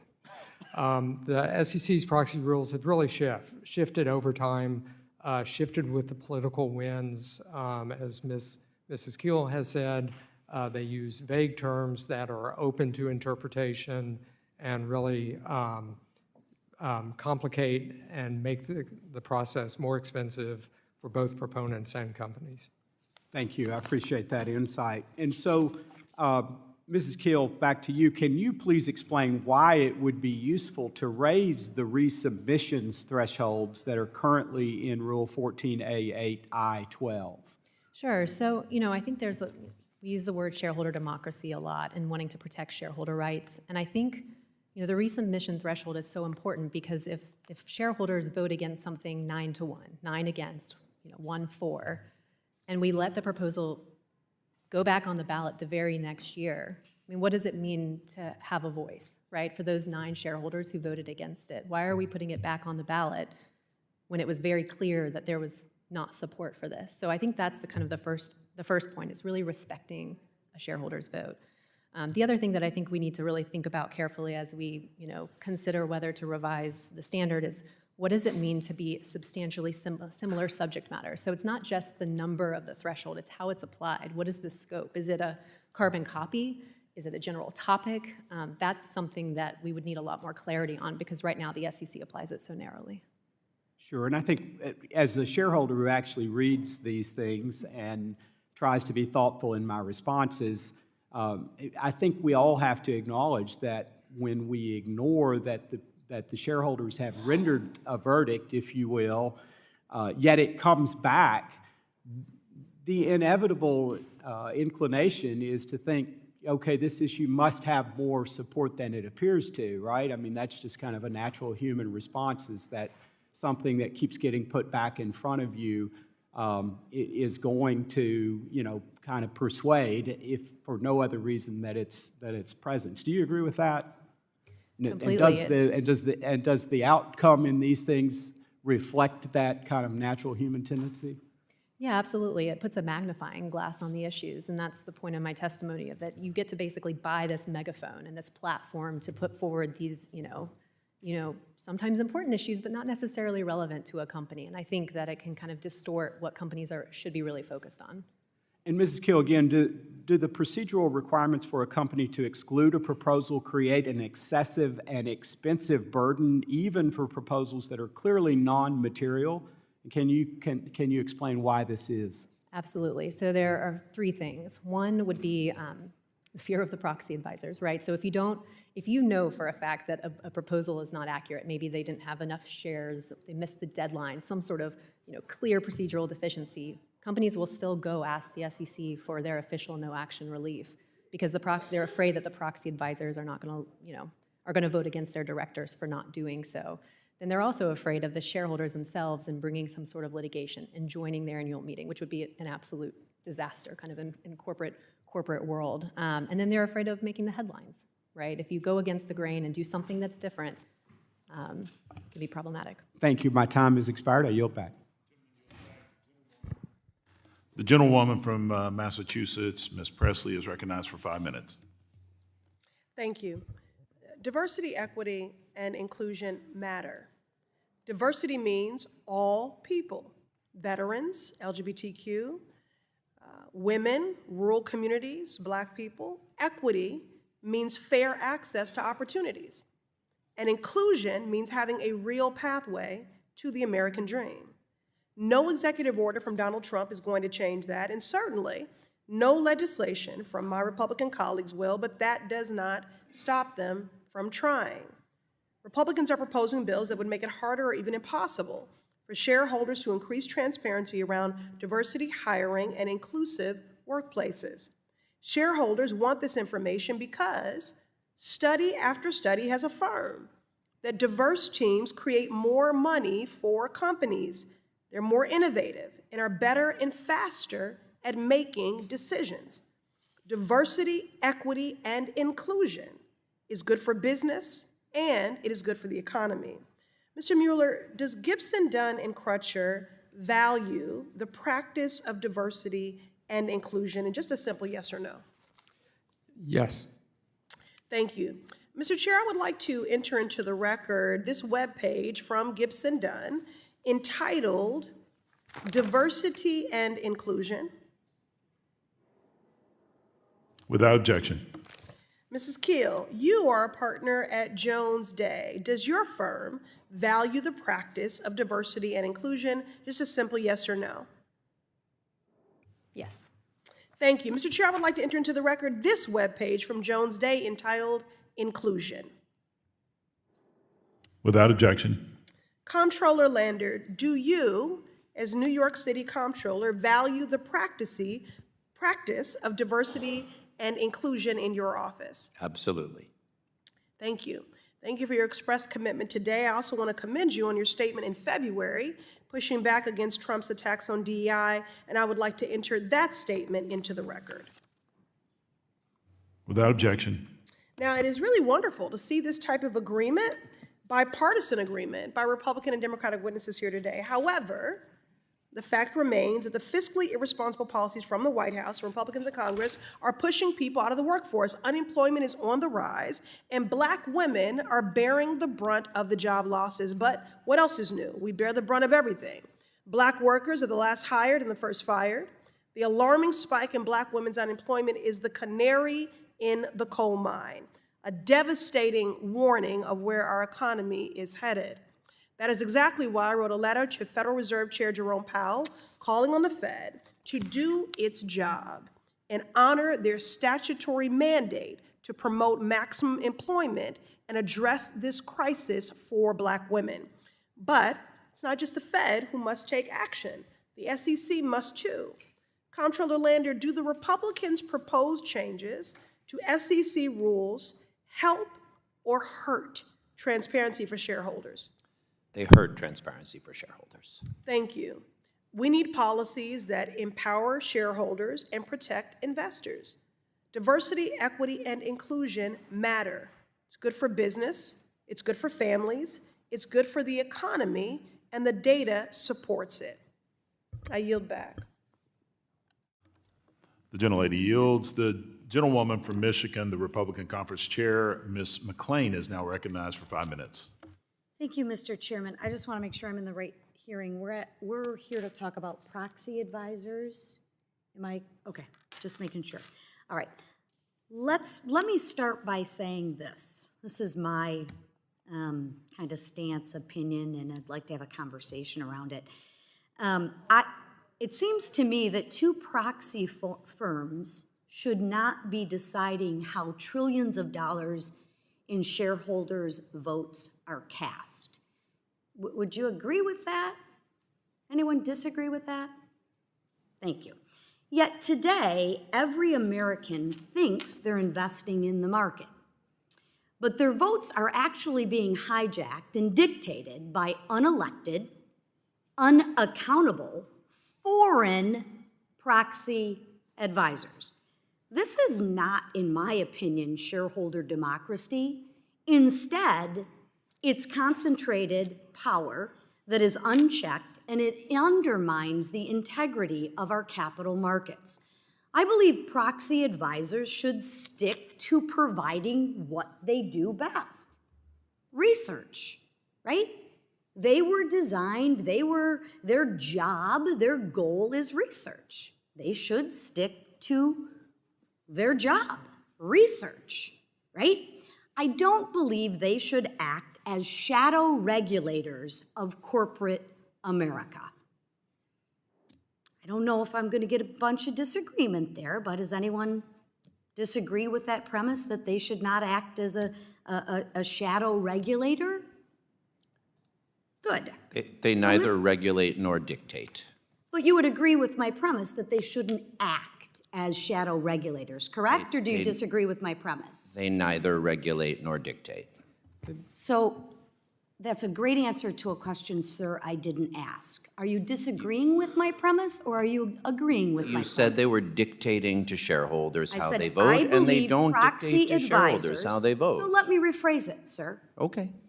I believe that proxy advisors should stick to providing research and not act as shadow regulators of corporate America. Would you agree or disagree with that statement?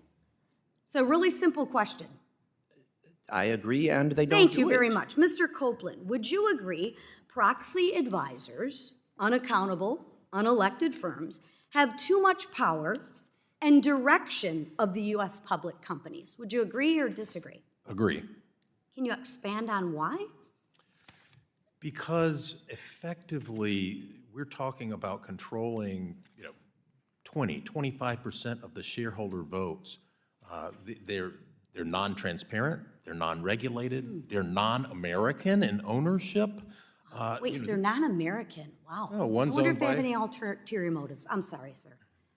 Yeah, one's owned by the German stock market, another's owned by a Canadian private equity firm. And they're deciding huge chunks of the vote in our stock market. Karen, thank you. Doesn't that mean that millions of American votes are being hijacked by foreign proxy advisors? I mean, could one come to that conclusion? And not by the Americans who actually own the shares? Well, I mean, hijacked may be a strong word, but I do think that de facto they're controlling it. They're controlling it because they're given that authority by a number of institutional investors, not the New York City funds, not BlackRock, but a lot of institutional investors are giving them that authority. And so there is a disconnect between the ownership rights. I'm really glad to hear a bunch of people talking about shareholder rights here, but there's a disconnect between those shareholder ownership rights and the actual execution of these votes in practice. Amen to that. My question is, isn't that a betrayal of the fiduciary duty? On behalf of the institutional investor, it's debatable. I mean, Debatable. at the end of the day, they're trying to execute these votes at low cost. I think it would be helpful to clarify. I mean, the SEC's done this in its own guidance, but it'd be helpful to clarify that these institutional investors are not required to vote at all. But they're trying to do this. They don't get an advantage from it. They don't get it's an infinitesimal almost disadvantage from being a bad voter. So they're sort of discharging it. And there are no fiduciary duties, let's be clear, for these proxy advisors. Interesting. I just want to be clear. There's no fiduciary duties, responsibilities by the proxy advisors. That would be cause for aside concern. from basic anti-fraud, no.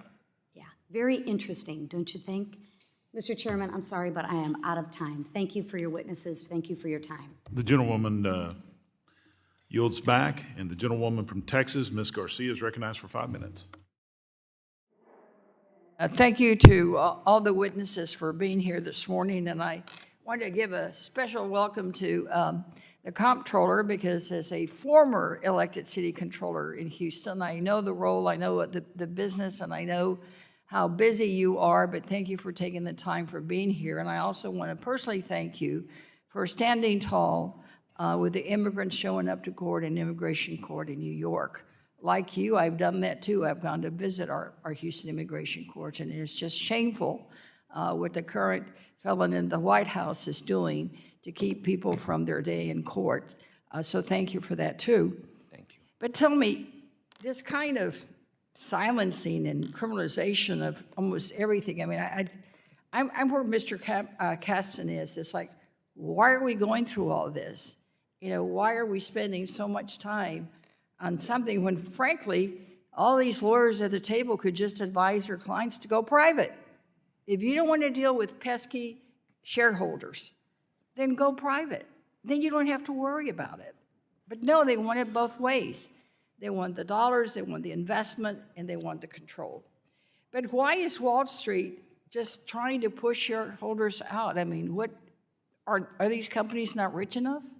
The companies are doing well, the CEOs are doing well. I thought $56 billion was an extremely excessive CEO compensation. I never would have dreamed they would propose $1 trillion of executive compensation. It boggles the mind, but I Could you just repeat that? I think everybody who's watching needs to understand the number of zeros involved in that when people are just worried about the costs of housing, the costs of healthcare, and the costs of even buying pens and pencils for their kids to go back to school. So this is a board. So Elon Musk sought a pay package of $56 billion, which was by enormous amounts the largest CEO executive compensation ever, even though he wasn't working full-time at the company, which any board would expect their CEO to work full-time at the company for $560,000, much less for $56 billion. There was some objection from investors, so they re-domiciled the company in Texas. They are seeking to prevent shareholders from bringing shareholder resolutions. They are seeking to prevent shareholders from bringing securities litigation if their rights are violated. And now they are proposing to give him a $1 trillion payout, which I can only believe is like both to enrich him, but also to stick it in the eye of every hardworking person in America. Well, I think it does, and it's not a bad part-time job. Where do I sign up? And it just baffles me that things like a shareholder proposal to get a report on the use of child labor law would be considered, outrageous, or a proposal for a company to conduct a health and safety audit regarding employee working conditions. I mean, I've seen so many of these. I mean, the words that are being used at this hearing: activists, out of control. I mean, if shareholders can't have a voice because they've invested in a company, well, then who can? Because again, if you really don't like the pesky investor, and I'm calling them pesky in a very gentle, dear way, then go private. And there's an exception for all this, isn't there? That things that are seen as harmful disruptions that distract from the core business. And I really, the economic relevance exclusion, I mean, who decides what's relevant or not? So the SEC sides with management 68% of the time when management objects to shareholder proposals. So I would think, if anything, the balance might be tipped a bit in the favor of shareholders, not further to the CEOs. Because I certainly would consider, if a business was starting in Houston, in a flood-prone area close to the waters, they should disclose and really reconsider, and would support a proposal for them to reconsider if we know that Houston gets hurricanes and floods, and it's something also that they should disclose in their IPO, shouldn't they? Of course. So that's, to me, just makes common sense. Almost all of this is about disclosure. Even on DEI, we brought resolutions asking people to disclose their EEO-1s, which they're already giving to the government. So give them to shareholders. Well, most now do. Disclose the matrix you use for determining who's on your board. The idea that is overreach when it's simple information investors use, I don't understand. Gentlewoman's time has expired. Thank you, Mr. Chairman. I yield back. The gentleman from South Carolina, Mr. Timmons, is recognized for 5 minutes. Thank you, Mr. Chairman. Today's discussion focuses on critical issues of transparency, market competition, and what can only be described as the swinging of the political pendulum in regulatory policy. The proxy advisory industry is effectively dominated by a foreign duopoly that controls approximately 97% of the market. That level of concentration creates systemic challenges for corporate governance and shareholder engagement. Since 2003, SEC rulemakings on proxy advisors have shifted significantly from one administration to the next, reflecting broader political and regulatory swings. In addition to these concerns, I want to focus today on a growing and often overlooked risk: the potential for foreign influence in U.S. public companies made possible by this proxy advisor duopoly. When two firms wield this much power with so little transparency, the risk is not just economic, it's also a national security concern. These firms frequently push ESG-driven proposals that may align more with left-leaning political agendas than with shareholder value or the long-term health of American businesses. Mr. Copeland, do proxy advisory firms have clients with ties to foreign governments, sovereign wealth funds, or politically motivated international organizations? And if so, how transparent is that relationship to the companies they influence? They have some relationship, right? I mean, the Norwegian Sovereign Wealth Fund, for instance, is very active in influencing this. They dialogue, they colloquy with these proxy advisory firms. It's not very transparent, though, so it's hard to give definitive answers on exactly who might be influencing. Thank you for that. What are the current consequences of this lack of transparency and disclosure?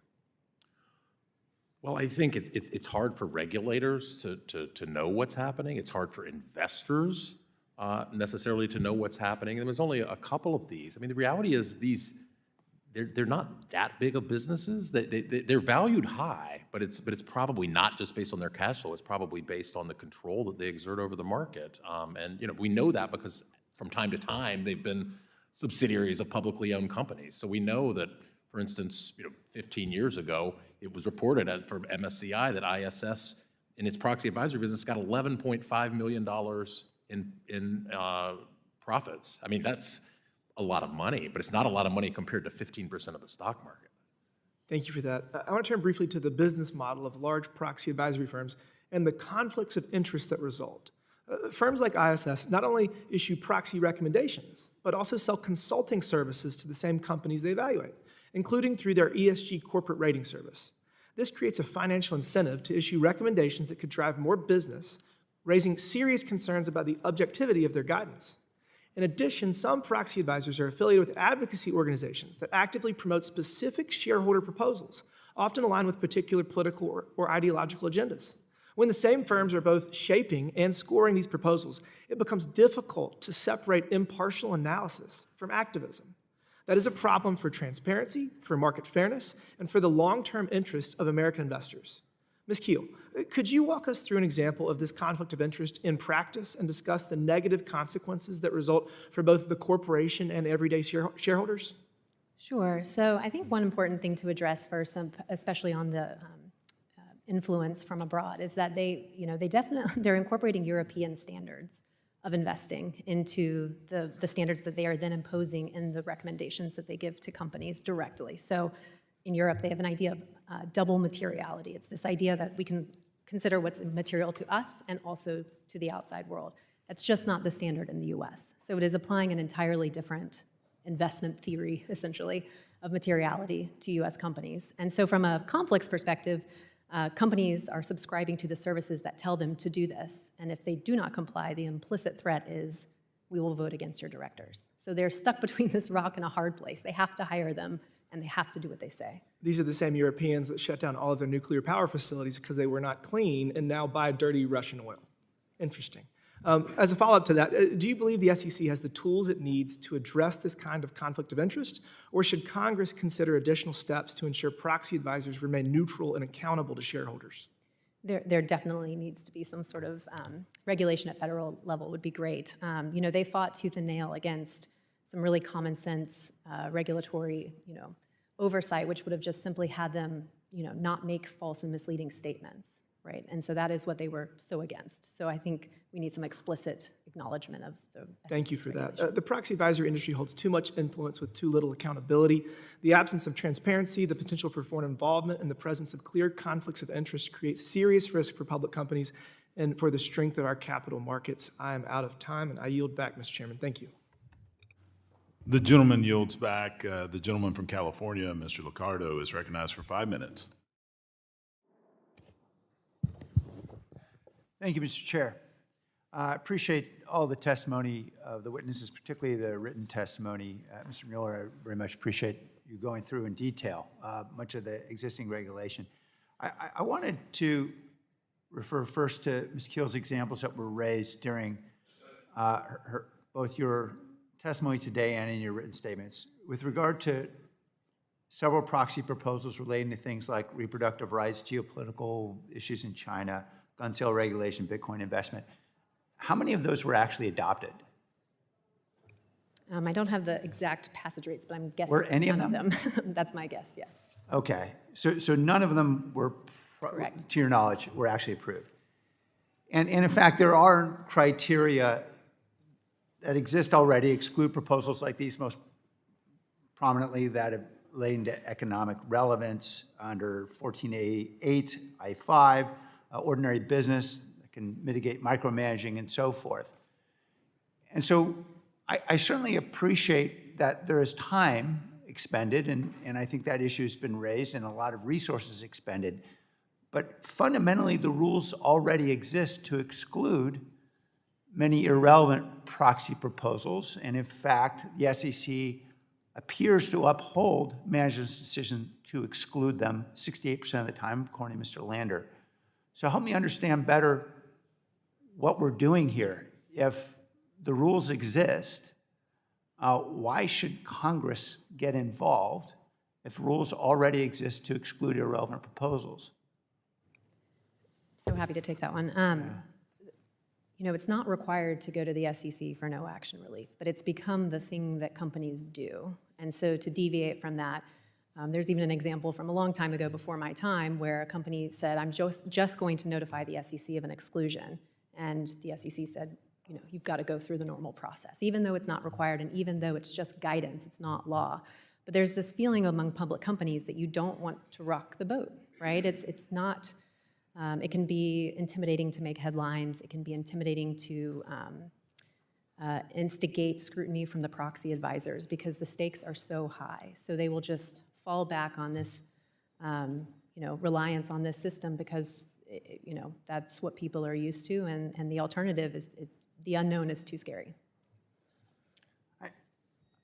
I can appreciate the point. I've been in public life for a long time. It's just the fact that executives are uncomfortable doesn't feel like that's enough to justify congressional action here. And I guess what I'm particularly concerned about, Mr. Mueller, I appreciate very much both your and Ms. Keel's excellent written statements, but what I'm particularly concerned about is narrowing the definition of relevance to the point where very relevant considerations would be included. For example, on page 14 of your written statement, you refer to the proxy proposal requesting J.P. Morgan Chase to disclose clean energy supply financing ratios. That is the financing of energy generation and renewables versus fossil fuels.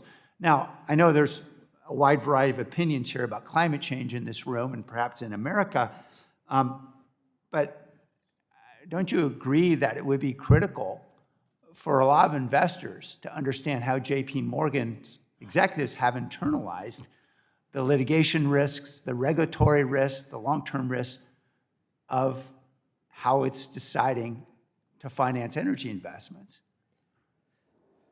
Sure. The issue on that is that, and I cannot comment on what JP Morgan was doing, but many of the other banks were already disclosing information about what they were doing with financing fossil fuel and non-carbon energy sources. And so the proposal was not so much about, hey, let's increase the disclosure. It was like the proposal was, we want you to do it this way, not the way that management thinks it's best to communicate with the shareholders. Okay. So you don't disagree that disclosure itself may be quite relevant in that context? Because after all, BlackRock, in its 2021 Global Insurance Report, consulted 362 insurance company executives, and 95% of them confirmed that climate risk would have a significant impact on their portfolio construction over the next 2 years. So this is a relevant consideration, is that right? Yes. It is. Okay. I just want to make sure here in Congress, we don't decide to start excluding very relevant considerations from whatever we define to be appropriate proxy proposals.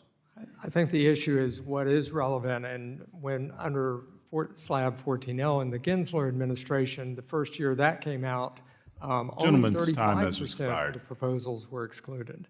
Thank you.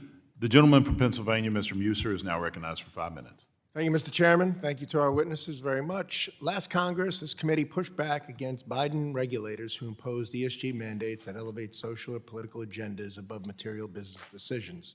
This was most evident in the previous SEC's climate rule. Republicans were largely successful in restoring materiality and the guiding principle in disclosures and the shareholder proposal process. However, proxy advisory firms, through their concentrated influence, often function as de facto regulators by recommending ESG votes for shareholders when voting on board decisions. It's not about being against ESG as an investment choice. If individual investors want to prioritize environmental, social, or governance factors, that's their freedom. What we oppose is when these ideological views are mandated, when investors are forced to comply with burdensome regulations that prioritize political ideology over sound financial decisions. So, Mr. Mueller, Chairman Gensler, under Chairman Gensler, the SEC issued Staff Legal Bulletin 14L, which required companies to include shareholder proposals on broad societal issues, even if they were immaterial to the company. What effect, in your view, did that shift have on companies and their shareholders? It resulted in a lot of wasted effort by both the companies handling these shareholder proposals and by shareholders at large who had to review and vote on these proposals and overwhelmingly voted against them. They said they were a waste of time. Thank you. From your perspective, advising large companies, as you do, what are the costs in terms of time and resources that you just alluded to for companies to respond to such proposals that have no material connection to its line of business? Yes, and both my written testimony and Mrs. Gill's testimony lays out all the actions that are borne by that. And again, it's important to bear in mind this may be a shareholder who has only owned $2,000 worth of stock. I bless those shareholders. It's good to have small shareholders, but when they are putting all that burden on the company at large, you have to question whether that's a rational system. Okay, thank you. Mrs. Keel, when the SEC refuses to block an ESG proposal for being immaterial, courts often treat that refusal as a green light. Doesn't that, combined with proxy advisors recommending yes votes, turn immaterial proposals into mandates in practice? Yes, I mean, I think when you do not get, or whatever the SEC says is how all of the different stakeholders really interpret whether or not the proposal should be included or excluded, especially the proxy advisors. So if you were to go against what the proxy advisors recommend, I mean, there would be major consequences. And I think it's relevant that what Mr. Mueller has said before is that there's a 30% threshold that Glass Lewis imposes. So if a proposal gets 30% support, they expect you to publicly address how you have engaged with shareholders on the particular proposal. I think it's also kind of interesting that the shareholder proxies influence, we hear some numbers like 20, I commonly see the number 30% of what they control for a company. It really depends from company to company, but those numbers are suspiciously similar. Okay, great, thank you. Mr. Keel, you've advised companies facing ESG lawsuits. Do boards feel pressured or even threatened to engage with ESG proposals, even when their shareholders have rejected them?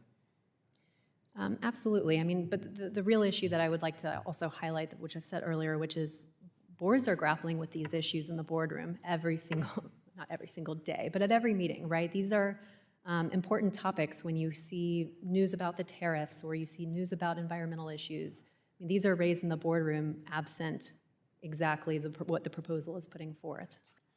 All right, thank you. Mr. Copeland, proxy advisory firms like ISS and Glass Lewis often recommend yes votes on ESG proposals, even when those proposals aren't material, and shareholders repeatedly reject them. Doesn't that amount to an ESG mandate in disguise?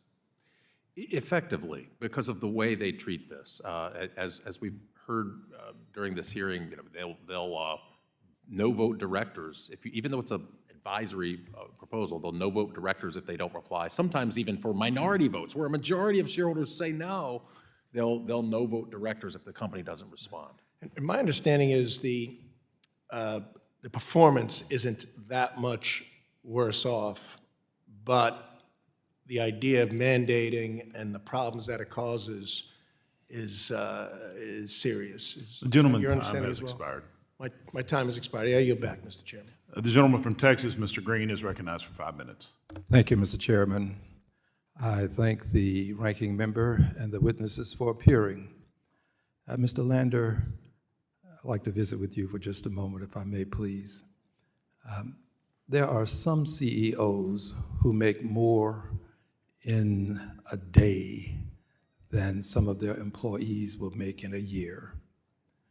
There seems to be a belief among many that those who are wealthy need more to do more, and the poor can do more with less.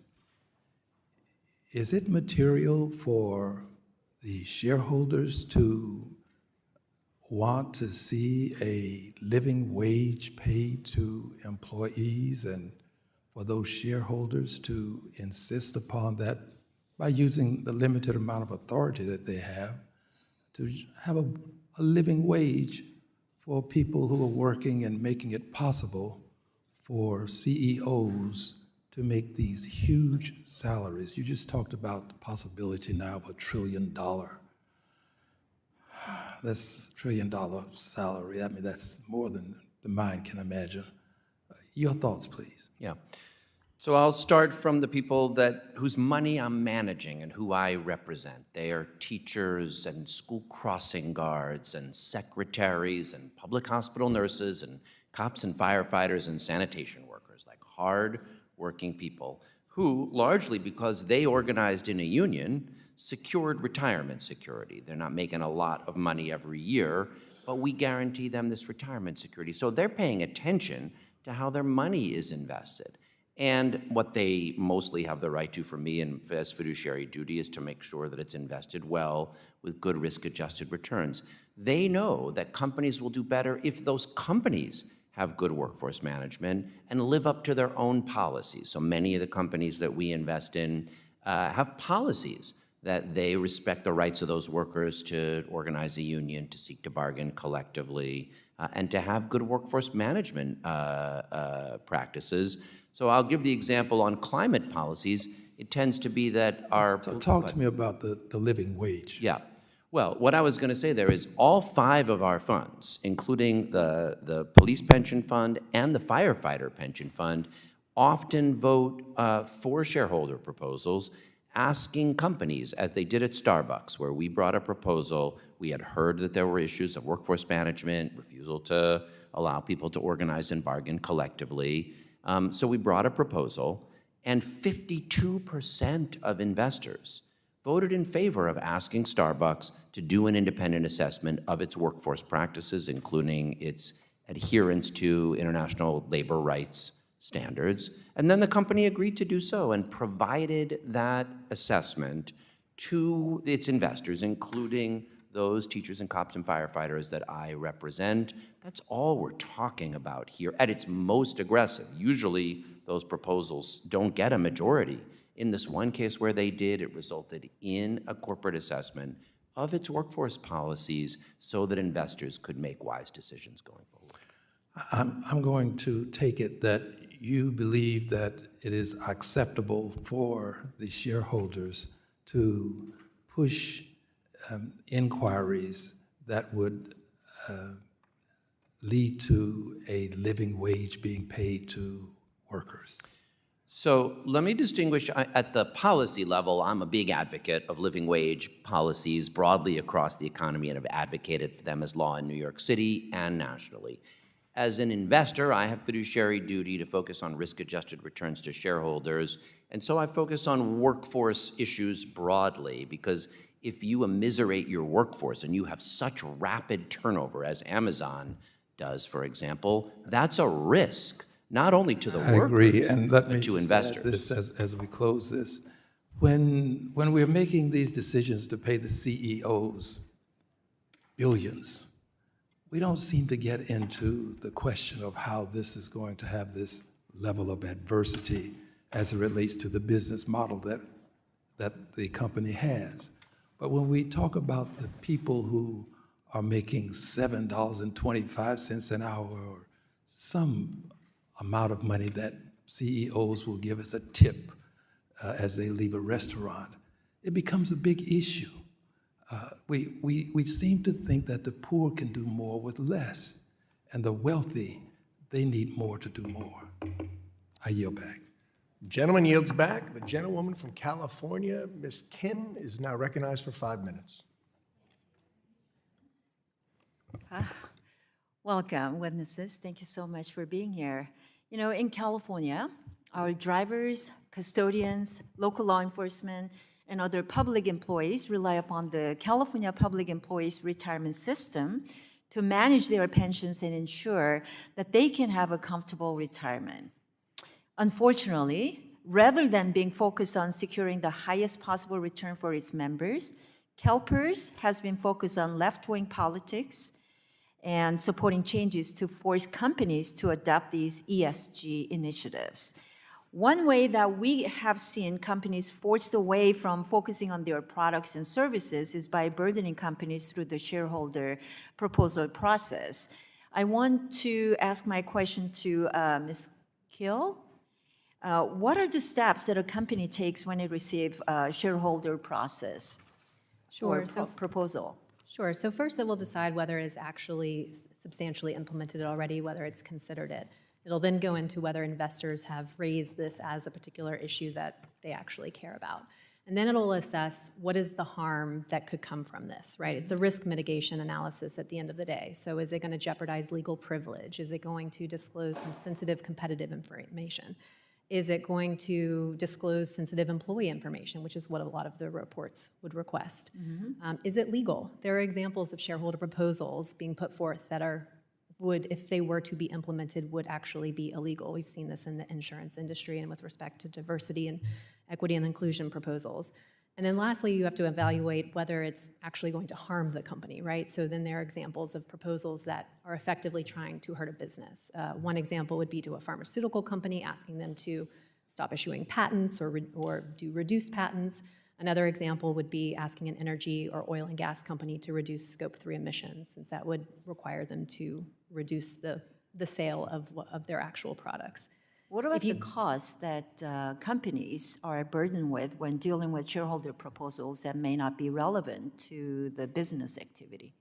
So I think there are costs that the SEC has said it's, maybe upwards of $150,000. There have been other studies that put that at a top of, $600,000. But I think that that's actually, it's nice to have those dollars and cents, but it's really the intangible energy and effort that goes into these that is really hard to quantify. So that analysis that I went through, that's just a kind of drop in the bucket in terms of the focus. Mr. Mueller, can you talk about if the investors are the ones that bear the burden of the costs and consequences of non-material shareholder proposals?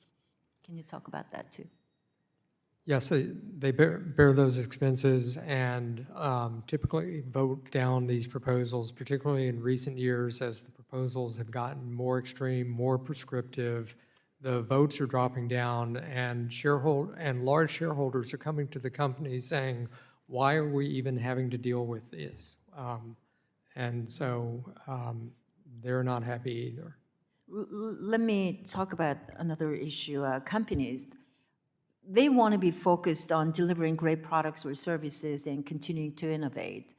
But when they spend thousands of hours attempting to deal with the shareholder proposal regarding whether they will go from plastic straws in their cafeteria to paper straws, that is vital time and resources that's taken away from improving the business and customer experience. And CalPERS should return to being focused on its stewardship of the retirement of my constituents and not supporting a left-wing political agenda. So another concern I have is with the duopoly in the proxy advisory market and ISS and Glass Lewis's lack of economic analysis. So in July of 2023, ISS testified that the firm does not generally conduct an economic analysis before providing a vote recommendation. And last year, Investment Stewardship Global Head of ISS stated that on that CNBC interview, that the firm leaves the investment thesis up to the investors. So I want to ask you a question, Mr. Mueller. Have you observed anything that will lead you to believe that ISS or Glass Lewis evaluates the specifics of each shareholder proposal at each company? No, there's nothing in their voting recommendations report suggesting that they're evaluating other than intangible speculative risks. Okay. When economic analysis is not the guiding principle of shareholder proposals, then it leaves one to question whether what the guiding principle is. So, the gentlelady's time has expired. Oh, can I just finish my sentence? Go ahead. The takeaway that I'm left with is that personal and political bias are what guide the recommendations of Glass Lewis and ISS. So it is also concerning to me that IS and Glass Lewis appear to have a significant conflict of interest. And I just wanted to share that and put it on the record, the concerns I have. Gentlelady yields. The gentleman from New York, Mr. Richard Torres, is now recognized for 5 minutes. Thank you, Mr. Chair. Republicans often accuse Democrats of, quote, politicizing capitalism. So I have a simple question for the comptroller. Who's the most efficient allocator of capital, Donald Trump or the free market? The free market. Okay, because Republicans believe the answer to that question is Donald Trump. So it sounds to me like you're much more capitalist than your Republican critics. Republicans have no objections to socialism so long as it's Donald Trump doing the socializing. A wise person once said, if you don't have a seat at the table, then you're probably on the menu. And Rule 14a-8 ensures that shareholders have a seat at the table. It promotes the democratization of corporate governance. It brings checks and balances, accountability, and transparency where none would otherwise exist. The purpose of securities law, as I understand it, is to correct information asymmetries and to level the playing field between issuers and investors. Comptroller Lander, do you worry, as I do, that the Stop Woke Investing Act would undermine the very purpose of securities law and radically restrict the flow of material information to shareholders? Yes, I do. And Republicans often accuse cities like ours, like New York, of, quote, woke investing. What were the most recent performance returns of the New York City pension system? Let me get the numbers. We just announced at June 30th that for the year ending June 30th, we had one-year returns of 10.3%, exceeding the state standard of 7%, and saving about $2 billion for taxpayers. So you saved $2 billion for taxpayers. And so under your financial stewardship, New York City has shown that it is possible to do well and to do good at the same time, that shareholder value and social responsibility can be mutually reinforcing. Now, under the Stop Woke Investing Act, the word material is radically redefined. It will no longer include, quote, any portion of financial risk that primarily relates to events that involve a high degree of uncertainty regarding what occur in the long-term future. And so with that definition in mind, I want to present the following hypothetical to you. I sit on the China Committee, and we in Congress have a bipartisan concern about rising tensions in the Taiwan Strait. So suppose I were a shareholder of the Taiwan Manufacturing Semiconductor Company, and I had a desire to file a shareholder proposal asking the company to disclose the possible impacts that an amphibious invasion would have on the advanced semiconductor supply chain in Taiwan. It would seem to me that under the Stop Woke Investing Act, my proposal would not qualify as material because it involves a high degree of uncertainty regarding what may occur in the long-term future. So let that sink in for a moment. An existential risk to the world's most critical and fragile supply chain would not qualify as material under the Stop Woke Investing Act. Is there any universe in which that makes sense to you as a fiduciary? Investing is assessing risks exactly like this one, and I agree, as I read the bill, it would not allow you to ask a company where you were an investor to assess and disclose that risk to you. Well, look, the cruel, almost Orwellian irony of this legislation is that the most material risk that a company can face, whether it be climate change or war, would no longer qualify as material under the law. And that, to me, makes a mockery of securities law. So I'm pleased, as a pensioner in the New York City system, I'm pleased with the 10% returns. Please doubling down on your winning strategy. I'll yield back. Thank you. The gentleman yields. The gentleman from Tennessee, Mr. Ogles, is now recognized for 5 minutes. Thank you, Mr. Chairman, and thank you to the witnesses. I know it's been a long morning or now into the afternoon. Two proxy advisory firms, mostly through 3 index funds, are driving corporate governance across the entire economy. No one elected these firms, yet they wield incredible power. And to borrow a phrase from the progressives, they do it with other people's money. Mr. Copeland, if BlackRock and State Street are voting tens of billions in retirement assets, most of it from ordinary Americans who never opted into ESG activism, do you see that as a distortion of shareholder democracy? Yes.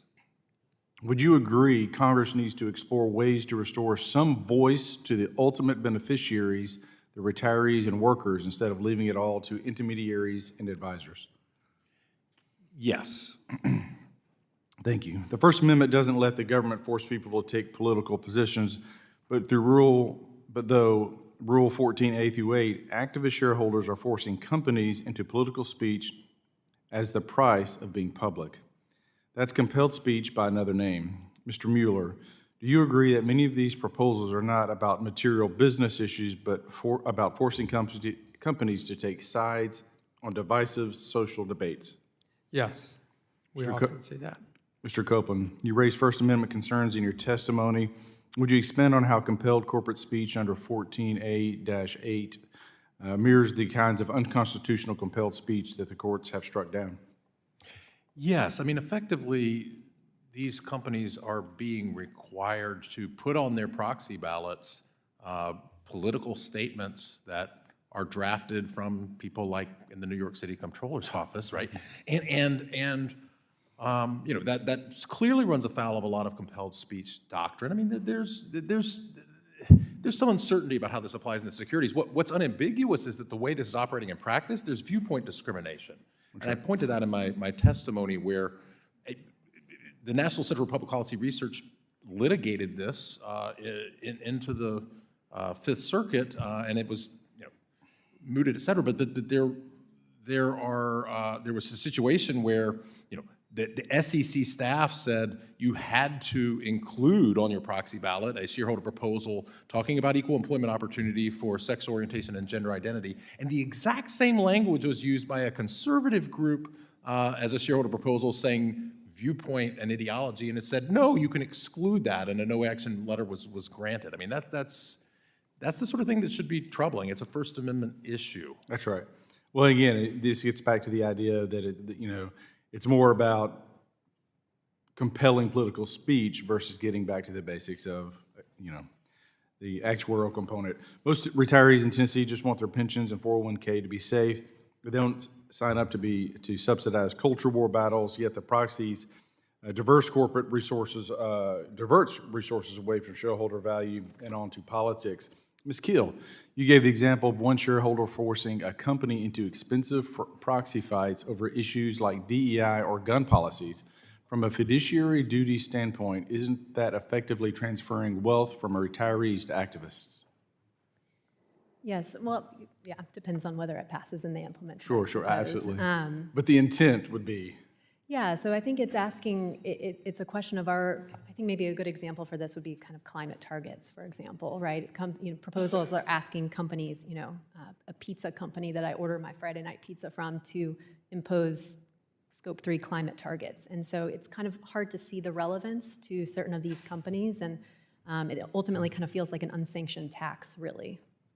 And I have more questions. I'm running out of time. I want to go back to this idea, Ms. Keel and Mr. Mueller. You both commented on the technically versus effectively with some of these proposals. So my colleague on the other side, you know, technically was correct, but when you get back to the boardroom and how it's issued in the markets, please expand or put a fine point on technically versus effectively. Sure. Companies don't want to be out there publicly opposing their shareholders. They want to be focusing on business and not being dragged into political debates. And so even oftentimes the vote is irrelevant. The shareholder has gotten the issue into the proxy statement, has forced the company to make a statement about it, and the shareholder doesn't really care what the vote is. They've achieved their purpose, and that's really kind of effective Gentleman's time has expired. Thank you, Mr. Chairman. I yield back. The gentleman from Michigan, you're recognized for 5 minutes. Thank you, Mr. Chair. Thank you all so much for being here. You know, I just left a number of advocates, or maybe my colleagues like to call them activists, around the housing crisis. It was powerful speeches about just how terrible and horrific the housing crisis is across our country. And, you know, I'm getting back from there and I'm thinking, well, I'm on Financial Services Committee. Somehow we're going to be able to address the housing crisis. No, that's not what we're doing here. Then I thought, okay, well, you know, the president is shamelessly using his office for vast personal gain. I mean, I think he's doubled his net worth since last year, mainly through cryptocurrency and crypto corruption. And I'm just saying this because I'm like, why are we having this hearing? I always like to kind of dig deeper, and then I found out, oh, well, the anti-ESG, which for my residents listening, it means environmental social governance. These are, many of my colleagues will call activists because they have social causes and they want to make sure their money is not going to something they don't support.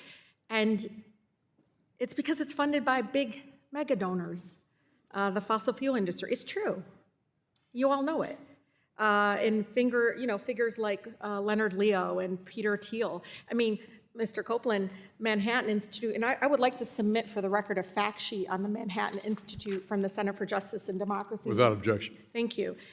You know, I think what, $1.5 million from ExxonMobil and $3 million from the Koch brothers. You know, how do the public take that seriously? When I have a community in Wayne County that hasn't met Clean Air Act standards in years, where our kids are literally being poisoned. They can't develop, their brains cannot develop if they're being poisoned.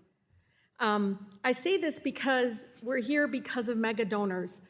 We're here to talk about this whole anti-ESG, whatever they want to call movement. And you know, this issue to me is fabricated, but the stakes are real in regards to people having disclosure and transparency. The retirement savings of hardworking families are on the line. And so, you know, Mr. Lander, can you discuss, you know, the issues here? I mean, I'm a person that does deeply care about the climate crisis and how the risk to executive compensation and that shareholder proposals can force companies, you know, to disclose that and why those issues should be in the interest for investors. I mean, I do think it's extraordinary that what's being demonized is the simple effort to disclose the basic risks that a company is facing. And we've heard this a few times today in ways that are so obviously relevant to the shareholders of that company. Of course, there's a broader set of questions that are critical here. But for many companies, their exposure to climate risk is a simple and straightforward issue. Yes, if you have most of your book of financing for fossil fuel financing, an investor might say, I think it would make sense to have more exposure to renewable energy and investment. And you could decide, do I want to keep investing here? Do I not want to keep investing here? And have that basic information. That's what's being demonized, not any requiring of changes, not dictating, not regulating. I mean, they really want to muzzle people's First Amendment speech. I know you all see it that way. Do it all you want. You're getting funded by people. I mean, come on. I'm looking at you all and I'm telling you, these companies are not my constituents.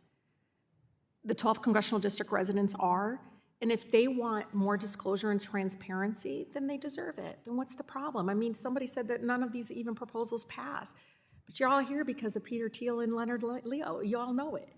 That's exactly why we're here, because they donate to my colleagues. This is why we're here. Nobody cares about what's going on with housing. Nobody cares about the fact that I'm literally fighting for Head Start program dollars. That's what people care about. And this is not like a political, this is me, the girl from Southwest Detroit, looking at this, growing up in the back shadow of the only oil petroleum refinery in the state of Michigan, Marathon Oil. And you're telling me that if a teacher and others that are concerned about this, that live in that neighborhood, can't have transparency and disclosures, can't have a say? But see, they call them activists because they politically disagree with them, and it's supposed to be like, most of them were activists before they got here. They were. They might have been activists on issues that I may disagree with them, but I respectfully disagree because I'm like, that's your right to disagree. So, Chairman, I wish we could do more on housing. We could do more on issues of corruption, and I look forward to that. Thank you. Gentleman from Iowa, Mr. Nunn, you're recognized for 5 minutes. Well, thank you, Chairman Hill, and thank you for all of you joining us here today. I will say that inflation and rising costs is directly impacting people in the heart of the heartland, including in my home state of Iowa. So as opposed to just talking about it, let's get after doing something about it. This situation was made worse by proxy advisor firms and their robo-voting that put millions of Americans' 401k and pensions at risk. This is happening as half of Iowans rely on some type of retirement account to pay for their future, their kids' 429s programs, or simply to buy a home. So let's get to it. Mr. Copeland, are you aware that only 2 firms control approximately 97% of the proxy advisory market, and how does this effective duopoly really limit investors' choices? Yes, I mean, the percentage may or may not be exactly that, but it's a massive percentage. Over 90% of voting is controlled by the two foreign-owned firms, Glass Lewis and ISS. And how does it limit choices? I mean, listen, it's a hard market to break into because it's not a big market where you're going to get venture capital throwing money in it. There's not a huge amount of money in it. They're paid a premium because people want control over the voting, not because it's a great business model. But it also makes it very subject to capture for that reason, because it's not a business that could get a lot of public buyback. No individuals hiring ISS or Glass Lewis. And so they can be sort of captured by these activist forces, the professional activist forces, and they make more money when they're more supportive of this environmental and social activism because the companies pay them to leave them alone, et cetera, et cetera. So. And I think you're absolutely right here. These are both foreign entities influencing a U.S. market. Mr. Mueller, if investors are 20% more likely to oppose a management simply because proxy advisors recommend it, it doesn't show that these firms wield disproportionate power over the overall investor. Would you agree with that? Yes, I do, and it's not just correlation. There's evidence of causation. When these firms flip their votes, occasionally they do it. It's rare, but you see that 20% flip right away. All right, so now that we've kind of laid the base ground for this, let's consider the influence of proxy firms over voting outcomes. I think you would agree, as you just highlighted, that the practice of robo-voting, especially how robo-voting works, is not only troubling, but where investors automatically adopt a proxy advisor's recommendation, silences the First Amendment rights of our retirees. I've got a bill out there. It's called Protecting American Savings Act. It requires the SEC to finalize rules prohibiting the use of robo-voting with respect to votes related to proxy advisors. So, Mr. Copeland, I'm going to come back to you on this. Do you think this would help restore accountability of fund managers? Many of them are handling trillions of dollars in retirement savings. Yes, as Mr. Copeland said, particularly for many of the smaller administrators, there's no motivation for them to take the time to do an independent review and analysis and actually exercise their fiduciary duties before voting. Instead, they have blind reliance on the proxy advisory firms. And I would highlight here, it also ensures that this voting is optional, which is important to protect our shareholders, particularly our retirees, from being dragged into these often very social-focused political fights, and allows them to just really focus on getting their retirement. Mr. Coleman, would you I think concur? that's very important to do statutorily. I mean, the SEC's moved that way in guidance, but these proxy advisors came about in part because first the DOL and then the SEC said, well, you've got a fiduciary duty to vote, here's a safe harbor, and it really empowered these firms. And so now, while they've clarified this could always swing back, it could always change. So I think making it clear in statute would be very useful. Mr. Chair, I'd like to be able to submit for the record the letter here to the American Securities Association that details proxy power proposal abuse and the reform rules that we could go that complement the bill. Without objection. I'd like to just, and now quickly talking about the SEC rules. Former Secretary Gensler expanded the definition of solicitation to cover proxy voting advice. Normally, solicitation means directly asking someone for their vote. Gensler went further. He said, even research or recommendations from proxy advisors should count. So just the thought process versus the actual. Mr. Goldman, do you believe that the SEC exceeded their authority by going from asking for it to just implying that people should be able to do this? Yeah, I mean, the DC certainly just said that. When they struck it down, you're exactly right. But you know, that's why it's important for this body to act in this space, I think, because I do think that the proxy advisory firm should be regulated in some form. Yeah, absolutely. Thank you, Mr. Chair. Would yield back the remainder of my time. Gentleman from Iowa yields back. The gentleman from New Jersey, Mr. Gottheimer, you're recognized for 5 minutes. Thank you, Mr. Chairman. Mr. Lander, if I can direct a few questions to you, and thank you for being here today. The phrase globalize the intifada is an anti-Semitic slogan that refers to a wave of terror that killed more than 1,000 Jews. Mr. Lander, Mr. Mandami recently said he'll, quote, discourage the use of the phrase globalize the intifada, but has refused to condemn it as anti-Semitic rhetoric. You've also failed to outright condemn this phrase as anti-Semitic and a blatant call for violence against Jewish people, which is obviously surprising given that anti-Semitic violence, as you know, is at an all-time high in this country, including in New York and New Jersey, where I'm from. I just want to know if you condemn the phrase globalize intifada as a call to violence against Jewish people. I've made very clear on occasions that when I hear that phrase, what's ringing in my ears is violence against Jews in the Second Intifada and unfortunately here in the United States recently. So you condemn the phrase? It's like a yes or no question. You're either for it or against it. I mean, it's given what you said, I assume. I make clear that I think when people use it, they are saying open season against Jews. So we should do everything we can to get people to stop using that phrase, correct? I wouldn't want a law against the phrase. I guess what I would say when you say everything we can do, I make clear how I feel about it and what I think when I hear it. Would I want a law saying that it was banned? I would not. So that you think we should allow that, and you think we should discourage it or condemn it? What do you think we should do on that phrase? You just don't want anyone, you won't even condemn the phrase? Even if you say we shouldn't have a law, do you condemn the phrase globalized intifada? I mean, I've made very clear how I feel. It's just a yes or no, that man. phrase. It's not that hard. But when you say anything we could do, are you saying that you think there should be legislation that would prohibit This question, people sir, I or reclaim my criminalize time. This people? question is, do you condemn the phrase globalized intifada? It's a Tell simple me what yes you or mean no by question. condemn. You don't know what the word condemn means? You're a very smart I'm guy. afraid it means I think there should be legislation making it illegal to say.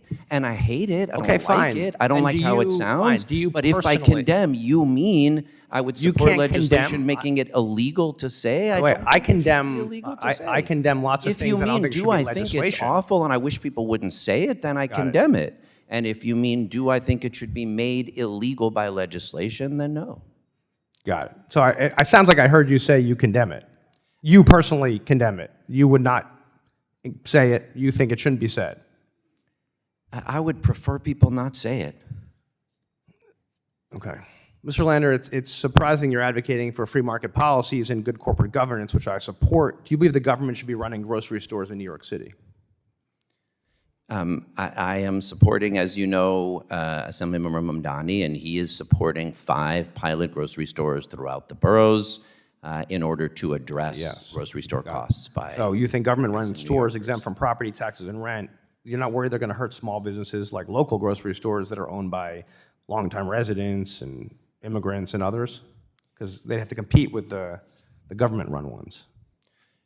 I mean, we don't have enough information to know what the shape or the form of those stores would be and how competition would take place. I love my local bodega. I love my local grocery store. Yes, they are owned by immigrants. I want to see them thrive. Right, it'd be tough if they were competing against socialist-driven. But then we have many places in New York City that are food deserts and have no good grocery store providing decent, nutritious, affordable food. And in those places, I don't see any harm offering additional You could have options. incentives, like we've had incentives in other places to encourage. We have incentives. We have a program called the Fresh Program in New York City, which my office audited and found that it's a pretty ineffective incentive. Got it. But having the government going into run a grocery store is what you think is the solution? In places where there currently are no grocery stores that are food incentives. deserts, what would be the harm? I want to just talk about people from New Jersey who commute into New York to work, to see doctors, to spend money, and contribute to the economy. We'd love to have them. No, it's great that you love them. I mean, you obviously supported the congestion tax, which is hurting them. And the MTA, as you know, just recently announced that they will be increasing subway fares, the very mode of transportation you were suggesting commuters take instead of driving, which is part of what it's encouraged. Do you support those price increases at the MTA? I support congestion pricing. As you know, we want to welcome folks from What about New the Jersey, fare and increases? we want to The pay fare increases for. at the MTA. Do you support those? I don't support Subway the fare increase at the MTA. Okay, great. Because I worry that nickels and dimes, folks, and hurts a lot of people. Just like supporting a BDS movement would do the same thing, and going after Israeli bonds and encouraging divestment, which would really hurt the economy of New York. And with that, thank you very much, and Shana Tova. Shana Tova. Gentleman yields. The chair of our subcommittee on capital markets, Ms. Wagner from Missouri, you're recognized for 5 minutes. Yes, thank you, Mr. Chairman. And I want to make clear to my friend, Mr. Gottheimer, that I absolutely condemn the phrase, globalize the intifada. So, as I know you do too. Now, to the topic at hand. Mr. Mueller, there you are, okay. I reviewed your firm's August 8th, 2025 report on the most recent shareholder proposal season. It caught my eye that 37 companies received a nearly identical proposal from the same proponent, and that these proposals made up 18% of all successful no-action requests this prior year. These numbers seem absolutely staggering to me, so I want to dig in a little bit more. Can you tell me briefly a little bit about this proponent? For example, what did his proposal ask that each company do 37 times? Yes, this was an individual named Chris Mueller, no relation. And he submitted 3 different types of proposals, all really addressing a very technical issue about ownership of stock certificates in a certificate form instead of owning them through your bank or brokerage firm. Was he selling something? I'm sorry? Was he advocating on behalf of something? It was not clear why he was doing this, and he typically owned very little stock. Yeah, how many shares of each company did the proponent typically own? In most of them, he only owned 1 or 2 shares. Yeah, so to be clear, the proponent only had 1 share of each company. This typically would not meet the Rule 14a-8 ownership threshold, correct?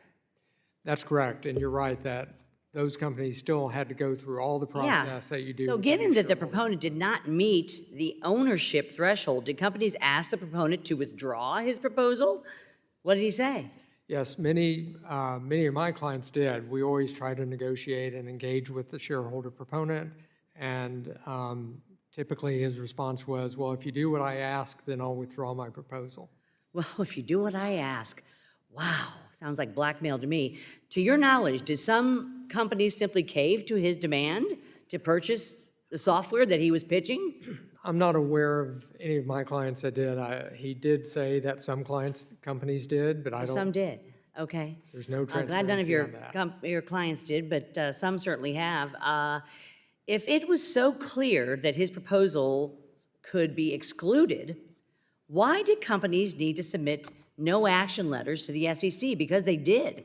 And how do proxy advisory firms play a role in this?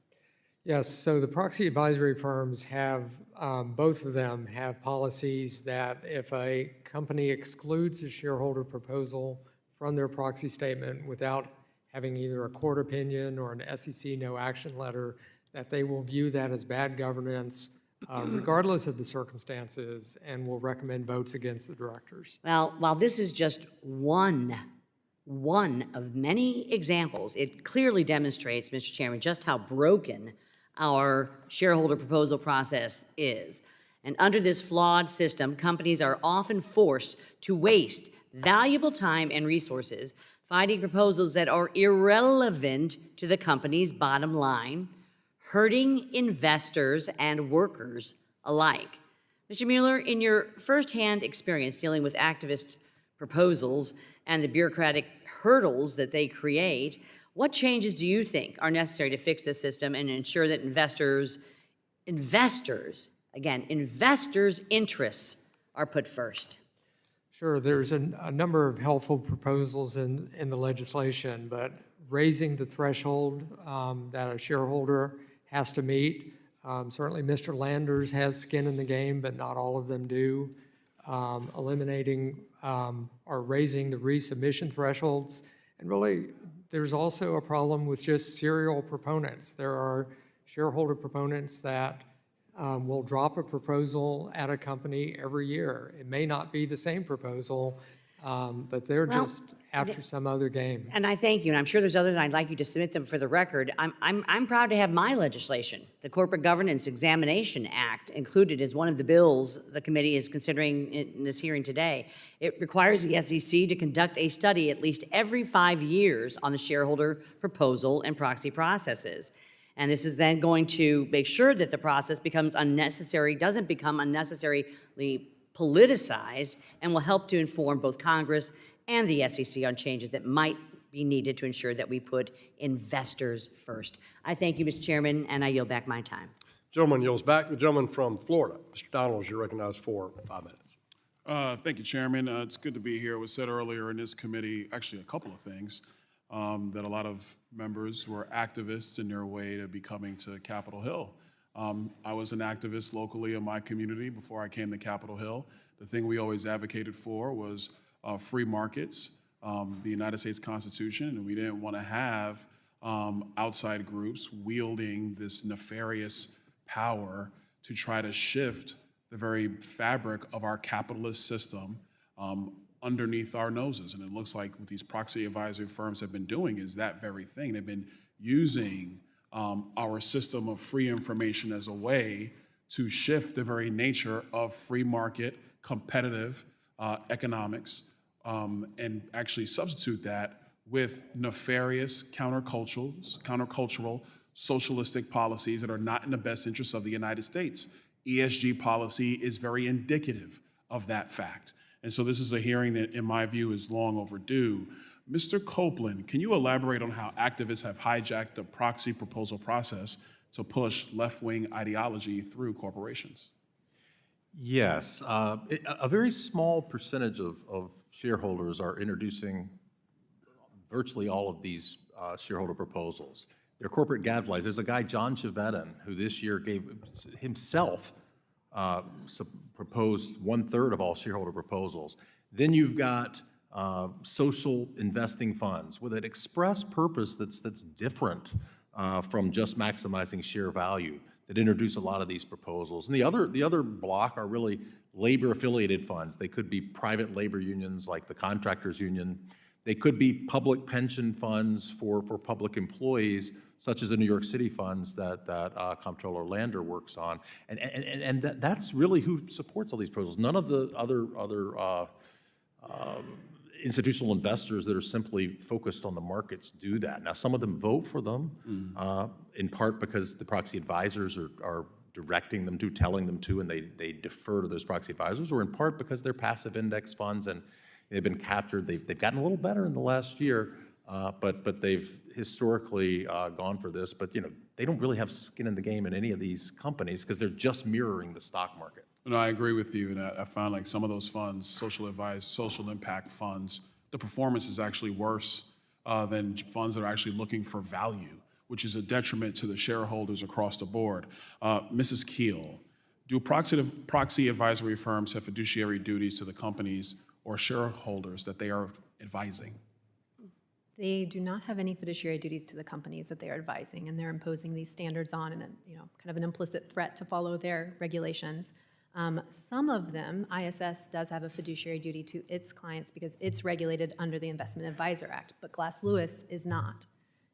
So I think that's an important distinction because they do the exact same thing, and so it's a query in my mind as to why one of them is regulated, and I should also mention that it's a very, very light touch regulation, but it doesn't really make any sense that one would be regulated and one is not.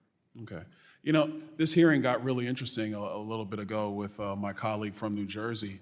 So, Mr. Lander, I have to come to you. You're the comptroller of the city of New York. You talked about the proposal by Mr. Mamdani for government-run grocery stores. Do you think that's a viable proposal for the people of the city of New York? All around the country, there are quite a few places where there are publicly owned grocery stores designed to offer healthy, nutritious, affordable food in food deserts where people have no other options. That is Mr. working Lander, in red and blue states around the country. Mr. Lander, you do realize that these grocery stores have less product available. The food is not nearly as good. Some of them shut down. The standards in them are, quite frankly, disgusting. Do you think it's in the interest of the people of New York to open this up? And by the way, I'm from Brooklyn, New York, so I've grown up in the city. I'm so glad to hear it. But if you grew up in low-income neighborhoods in Brooklyn, Sir, I would grew see up that in you Crown Heights, had. Brooklyn, a low-income neighborhood. Then you would have seen The that city many of the city of New privately York- owned the city of stores New York- nearby the had city low of New York quality got and high out prices. of the business of distributing food when I was a kid. The city of New York used to distribute food. They got out of that business. They did when I was a kid. We still provide a whole lot of free meals in our summer camp programs, in our after-school programs, and in our schools that an enormous number of low-income and working-class families rely on. That is government-distributed food. Should we cut it off? Last question for you. Can you condemn the phrase Global Intifada. I made real clear, if you mean I don't think people should say So you it, won't I condemn condemn it. it. If you want to So make you it won't against the condemn the law phrase. and send people You to won't jail condemn for the saying phrase. it, Gentleman's time I has don't. expired. This is why the city of New York is going down the toilet. I yield. it's doing great. Thank The you. You should come gentleman's back and time has visit. expired. Thank you. Now, the gentleman from Wisconsin, Mr. Stile, who chairs our Digital Assets, Financial Technology, and AI Subcommittee, is recognized for 5 minutes. Thank you very much, Chairman Hill, and thank you for holding today's hearing. This is a really important topic that we need to discuss, but it tells you a lot about the state of the Democratic Party, where their witness has to come and defend government-run grocery stores. It tells you a lot about the state of the Democratic Party. But let's dive into proxy advisors, because I think that is one of the biggest unknown challenges that we face. The proxy advisor duopoly, run by foreign-owned operations, as highlighted by Mr. Copeland, that is not properly regulated, as highlighted by Ms. Keel, sets us up for an opportunity to stop the abuse that's been occurring in Americans' retirement accounts, their 401ks, and their pension plans, which have been weaponized to deliver a political agenda rather than to prepare them successfully for retirement. I, in particular, want to talk about potential conflicts of interest and whether or not that conflict exists inside ISS and Glass Lewis, who are providing two key services at the same time and claiming that there's not a conflict. On one side of the ledger, they're advising asset managers about the underlying shareholder proposal votes. Is that correct, Mr. Copeland? Yes. And on the other side, are they also providing advice and consent to the companies that they're advising upon? Yes. So they're being paid on one side by asset managers to review proposals that will directly impact management, and on the other side, they're being paid by management to provide consulting services. Is that right? Yes. That seems like a conflict of interest, right? It does to me. And so one of the best ways that we address conflicts of interest is we disclose information to the public. Sunlight is often the best disinfectant. And so it would be rational to me that the Securities and Exchange Commission would come in and force ISS and Glass Lewis to disclose any conflicts of interest when they're on both sides of the ledger. Do you agree that that's a reasonable proposal, Mr. Copeland? It's reasonable to me. And does the Securities and Exchange Commission require this type of disclosure? It doesn't. There were efforts made. So in 2020, Yeah, there were efforts made, right? And you come in and we have a proposal that then is struck down by Chairman Gensler. But you could come in under this Securities and Exchange Commission, and Atkins and the team at the SEC could come in and force those disclosures by ISS and Glass Lewis ultimately, right? It's been litigated in court, and courts are coming out in slightly different ways. I mean, I think it's why this body ought to act, probably, because you ought to make clear that proxy advisors, I think you've got a bill in here that would have them be registered, right, with the SEC. My bill does exactly that. And so, Ms. Keel, your comment that only ISS has some basic level of regulatory regulation on them, Glass Lewis is pretty much outside the structure. You would encourage the Congress to pass legislation that puts both of them under a regulatory environment in the Securities and Exchange Commission, right? Absolutely. I think that would be welcome to have regulation at the federal level. And Mr. Mueller, you would agree? Yes.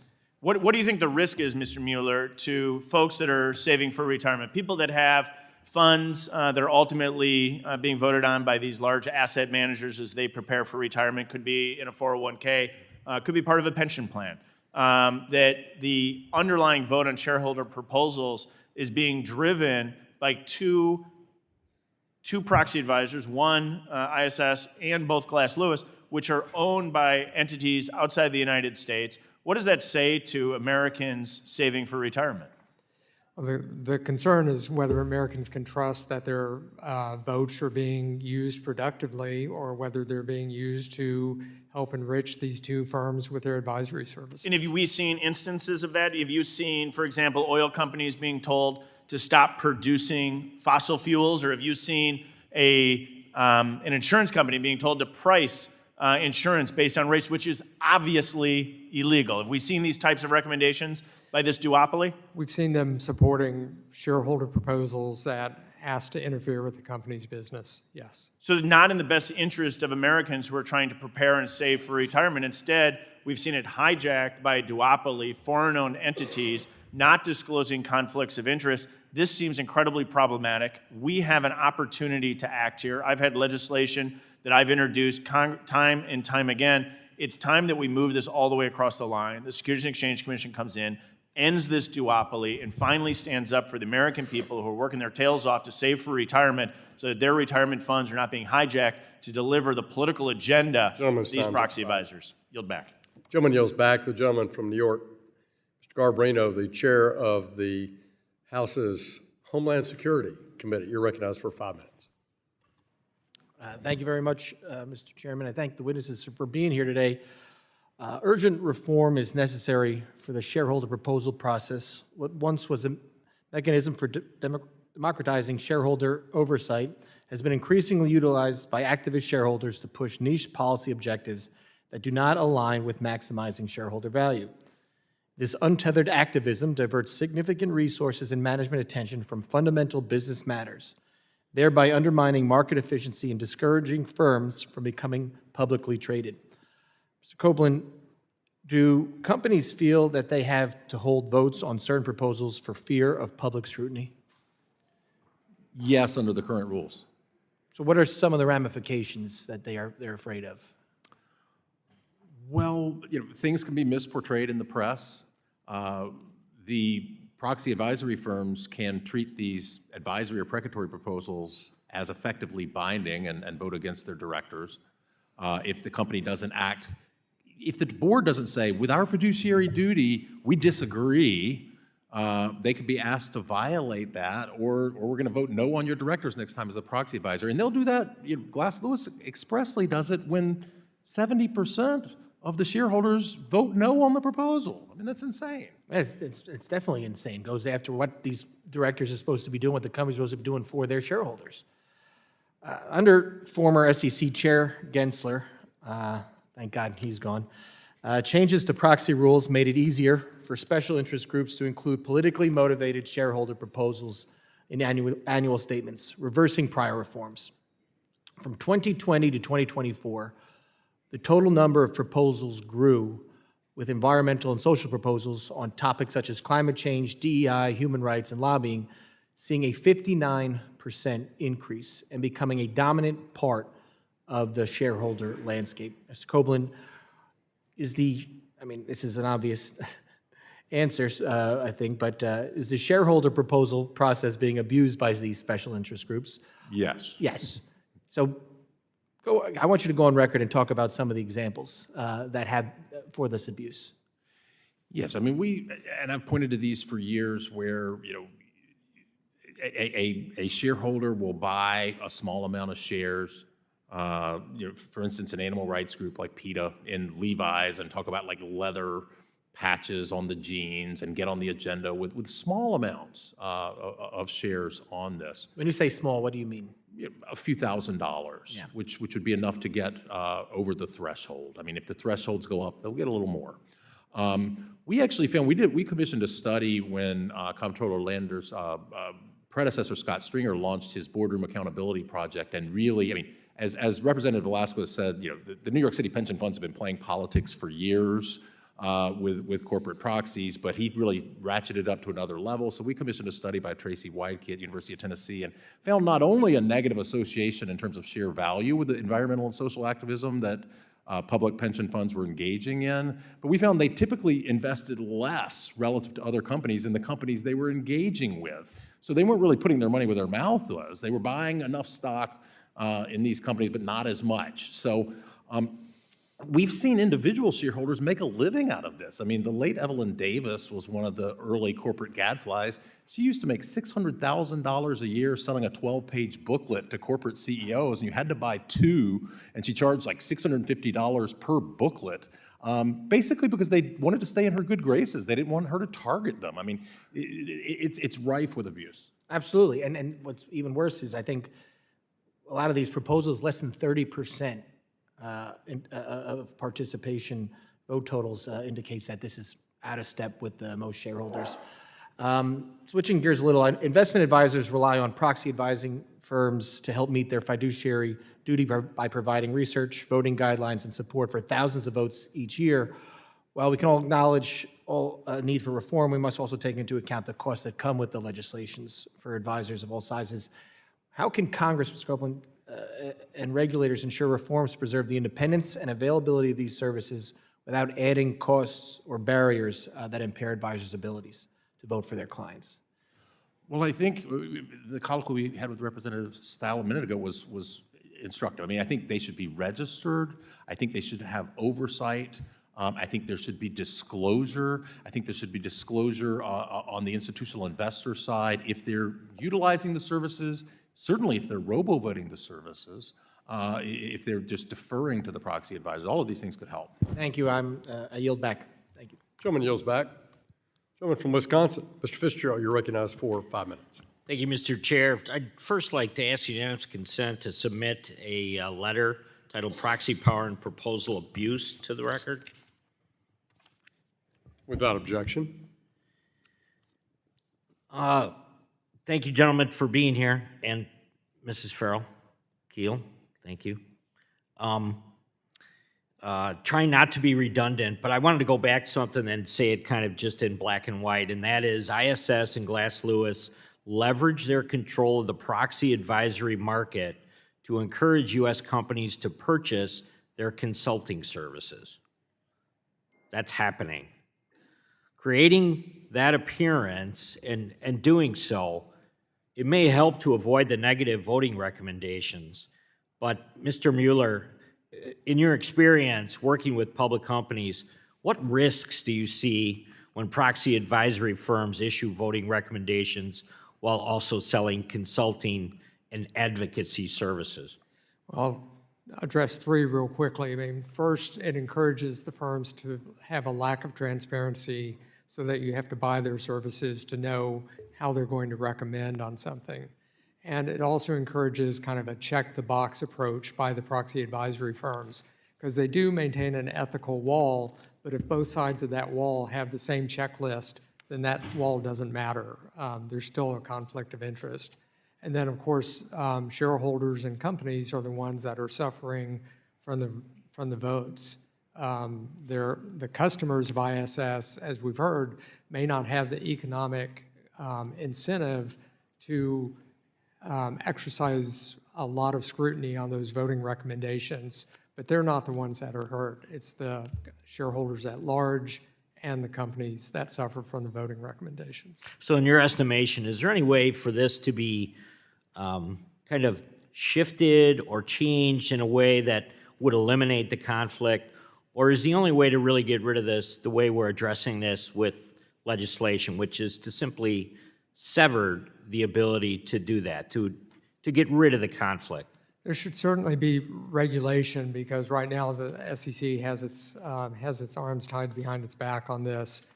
And yes, they should certainly evaluate. I mean, certainly, for example, audit firms are not allowed to both audit a client and give certain consulting services to those clients. It's just an irreconcilable conflict and is prohibited, and that may be the solution here.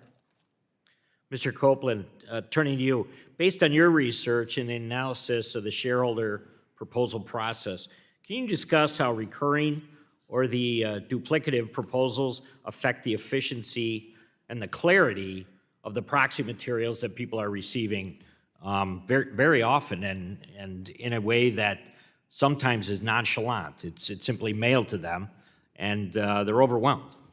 Yeah, it's can be hard to figure out. I mean, if you've got two proposals on similar subject matter, are you going to really tease those apart well? And then what if shareholders vote yes on one and no on another, and it's sort of ambiguous or there's conflicts? The recurring issue, because the resubmission thresholds have traditionally been so low, proponents can get these on the ballot year after year after year after year, and the proxy advisors take the odd position that if it fails year after year after year after year, and then one year it gets a majority, they've got to act on that, or we may vote against your directors, even though it could potentially flip back the next year. So it's kind of a mess. I didn't put much in this testimony about it, but I put a lot more in my 2016 testimony and in comment letters to the SEC in 2020 and 2022 on this issue, and they're all referenced in my written testimony. Yeah, so do you currently believe the thresholds for resubmitting the failed proposals, which is kind of a whole other area, you didn't get the outcome you wanted, so you simply bring it back again, maybe with different verbiage, right? Could be different words, could be the same verbiage. If it hits above those relatively modest thresholds, they can keep doing it year after year. So if you get a proxy advisory firm that likes it, it's going to stay on the ballot in perpetuity, effectively, even if people continue, even if the vast majority of shareholders vote against it year after year. Thank you, Chairman. I yield back.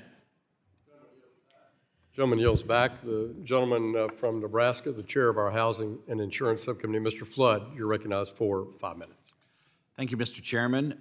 As we've talked about today, we have an increasingly alarming problem as it relates to shareholder proposals in this country. 62%, that's the number I want you to remember. In 2024, environmental and social proposals made up 62% of total shareholder proposals, according to a report from ISS Corporate. Think about that. More than 60% of shareholder proposals last year were related to environmental and social topics. That's a really staggering total, and it's one that should alarm everybody on this committee. We have activists treating public companies as their own personal forum for social and environmental change, and quite frankly, it's a waste of time, and it's a waste of money, and it's ultimately sucking productivity out of our economy and into organizations that seek to perpetuate endless social and cultural war in corporate America. Something that I don't think proponents of progressive social and environmental shareholder proposals fully understand is that with the door open to political shareholder proposals, we're now seeing politically motivated shareholder proposals coming from now both directions. According to a Financial Times article from last week, U.S. shareholders did not pass a single environmental shareholder proposal in 2025. On the other hand, anti-ESG proposals are increasing in frequency. According to a recent study, anti-ESG proposals increased, get this, 67% from 23 to 24 in the 500 largest U.S. public companies by revenue. So if we don't act, I fear we're seeing the beginning of what's likely to become a pattern. In years when the cultural momentum is moving to the left, we have a surge of environmental and social proposals. And in years when we have a cultural movement to the right, we're going to see more anti-ESG shareholder proposals. The end result is that we never actually address the underlying issue of activist shareholder proposals. Instead, these investors will use our public companies as a political football, and we will see them whipsaw from one set of cultural objectives to another. Mrs. Keel, in your testimony, you highlighted one example of a shareholder proposal that would have asked a store that sells hammers and nails to make a public statement on abortion. Let's use that particular proposal as an example. What kinds of costs would the company incur on a single proposal like that in terms of money, employee time, and legal fees? Sure. So when you think about how a company would analyze that coming in, they would have to think about their internal policies, procedures, how they're currently addressing these issues of healthcare with their own employees, what sort of information would they have to disclose with what this report is requesting of them. But I think the bigger point maybe is the intangible kind of cost, right, of taking a stance on something that is so polarizing and personal. And so they're being asked to come out and take a stance on something that employees, customers, suppliers, everyone's going to have a different view, and it really has nothing to do with the business. And so query why they're having to address it in their proxy statement. I appreciate that. Think about a steel worker in my hometown. Believe it or not, we make steel in the middle of the prairie in Norfolk, Nebraska. Their retirement is underpinned by mutual funds, investments in public companies. They go to work every day and they watch that balance, and they want to know that if America's booming, so are they. But instead, some activist shareholder gets in there and starts messing with that steel worker's future and their balance. And I think you make a very good point there. I think it's important to highlight these are frivolous proposals that are not victimless, and they aren't costless. These activists are using our capital markets to play these games. I'd like to speak briefly on the proxy advisor firms and their extreme power in this story. In an article recently published by the Financial Times, I was struck by a quote about the proxy advisor firm ISS. Mark Lindsay of Jasper Street, which is a firm that advises public companies or shareholder proposals, said the following when asked why 0 environmental shareholder proposals passed this year. He said, quote, "Every environmental proposal that has passed had ISS as a supporter, and this year, no proposals have ISS as a supporter." Mr. Copeland, can you speak to the weight of an ISS recommendation in the result of shareholder proposals? Studies vary on it. We did one in 2012, and what we found using the data set we were looking at was that an ISS recommendation was about a 15 percentage point bump in favor of a shareholder proposal. I've seen higher estimates, I've seen lower estimates. It probably depends a lot on company size in terms of how much delegation to ISS there'd be on the part of the institutional investors. I appreciate that, and with that, I yield back. Gentleman yields back. Gentleman from Indiana, Mr. Stutzman, you're recognized for 5 minutes. Thank you, Mr. Chairman. The shareholder proposal process we're discussing today was originally designed to give investors a voice in the companies they are shareholders of. But today, the process has been hijacked. A small group of activists will buy just enough shares to qualify under the law, then flood companies with radical social and political proposals that have nothing to do with profits, jobs, or innovation. Instead, they force businesses into costly and divisive debates on things like climate change, DEI, abortion, and gender ideology. And it's not just companies on Wall Street in the crosshairs. It's businesses across the country, including those in Indiana, that are targets as well. Cummins, headquartered in Columbus, Indiana, was the target of a resolution demanding that it tie its executive pay to unrealistic climate targets that would destroy its business.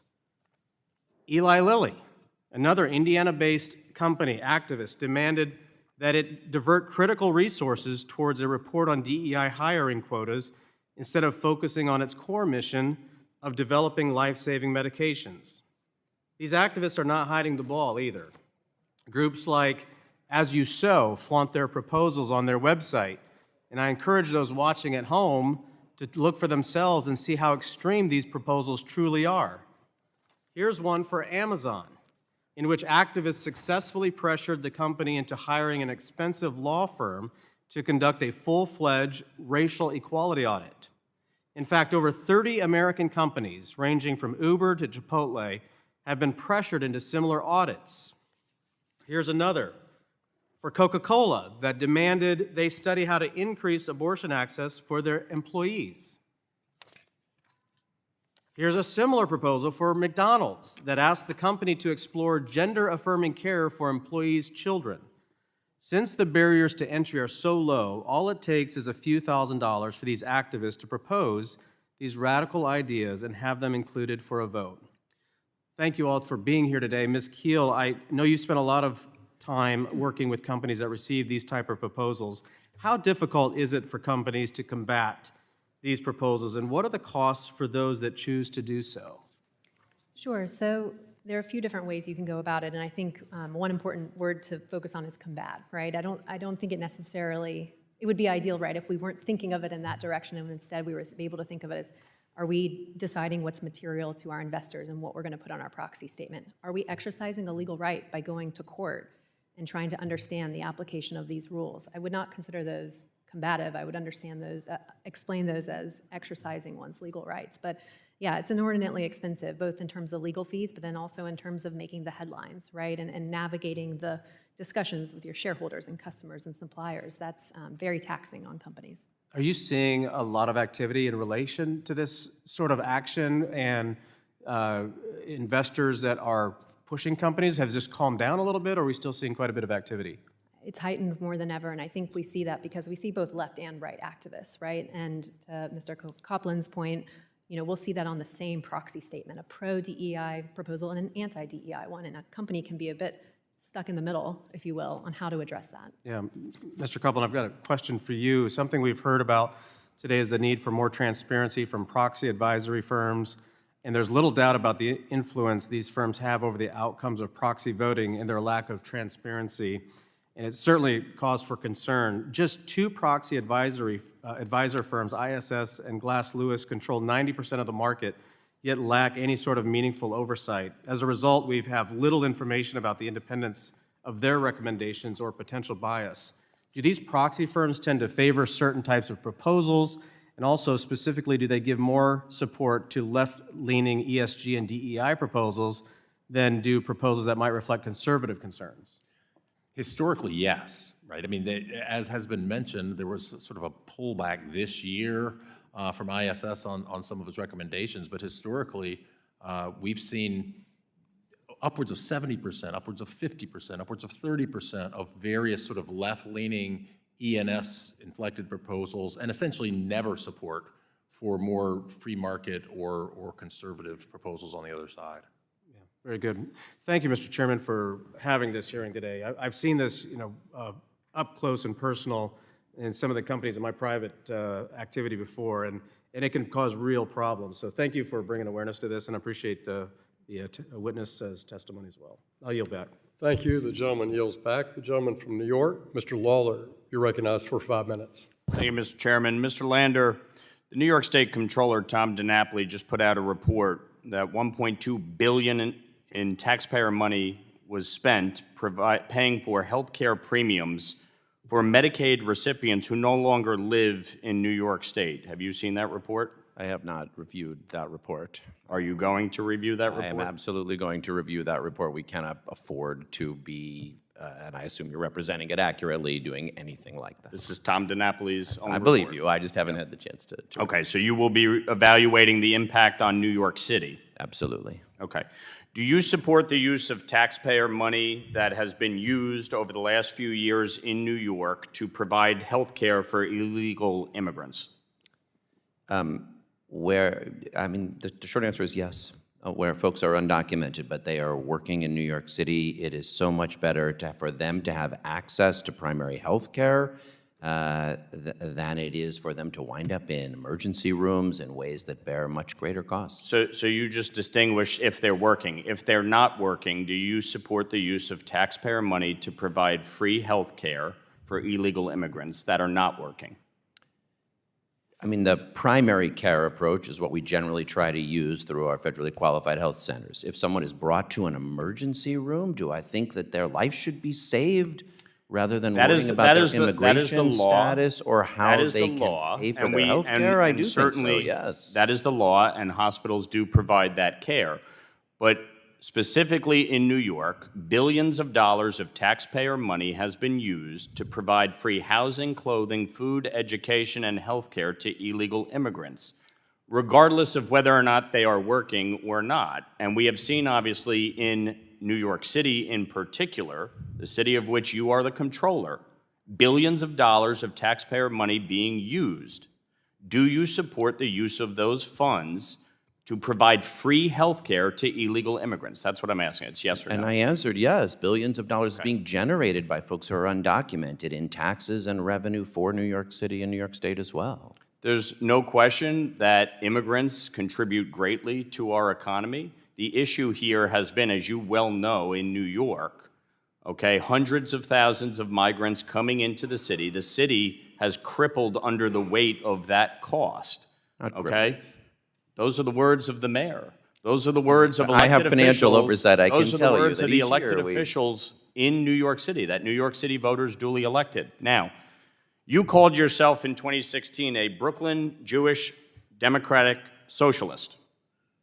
And so my question to you is... in that article, just to be clear.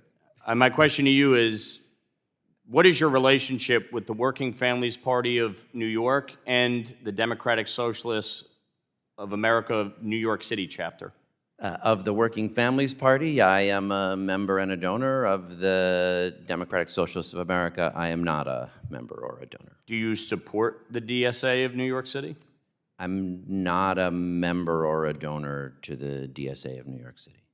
There is a lot of overlap between the DSA of New York City and the WFP of New York. Do you support the work of the DSA of New York City? There are things they have proposed that I have supported, like raising the minimum wage, and there are things they have proposed that I do not support, like BDS. Okay. So with respect to BDS, and I'm glad you brought that up, the DSA of New York City just adopted a resolution as part of this national convention. They want to expel members who do not comply with their extremist views, and specifically, anyone who supports Israel's right to defend themselves. Do you oppose that position in their platform? Yes. Okay.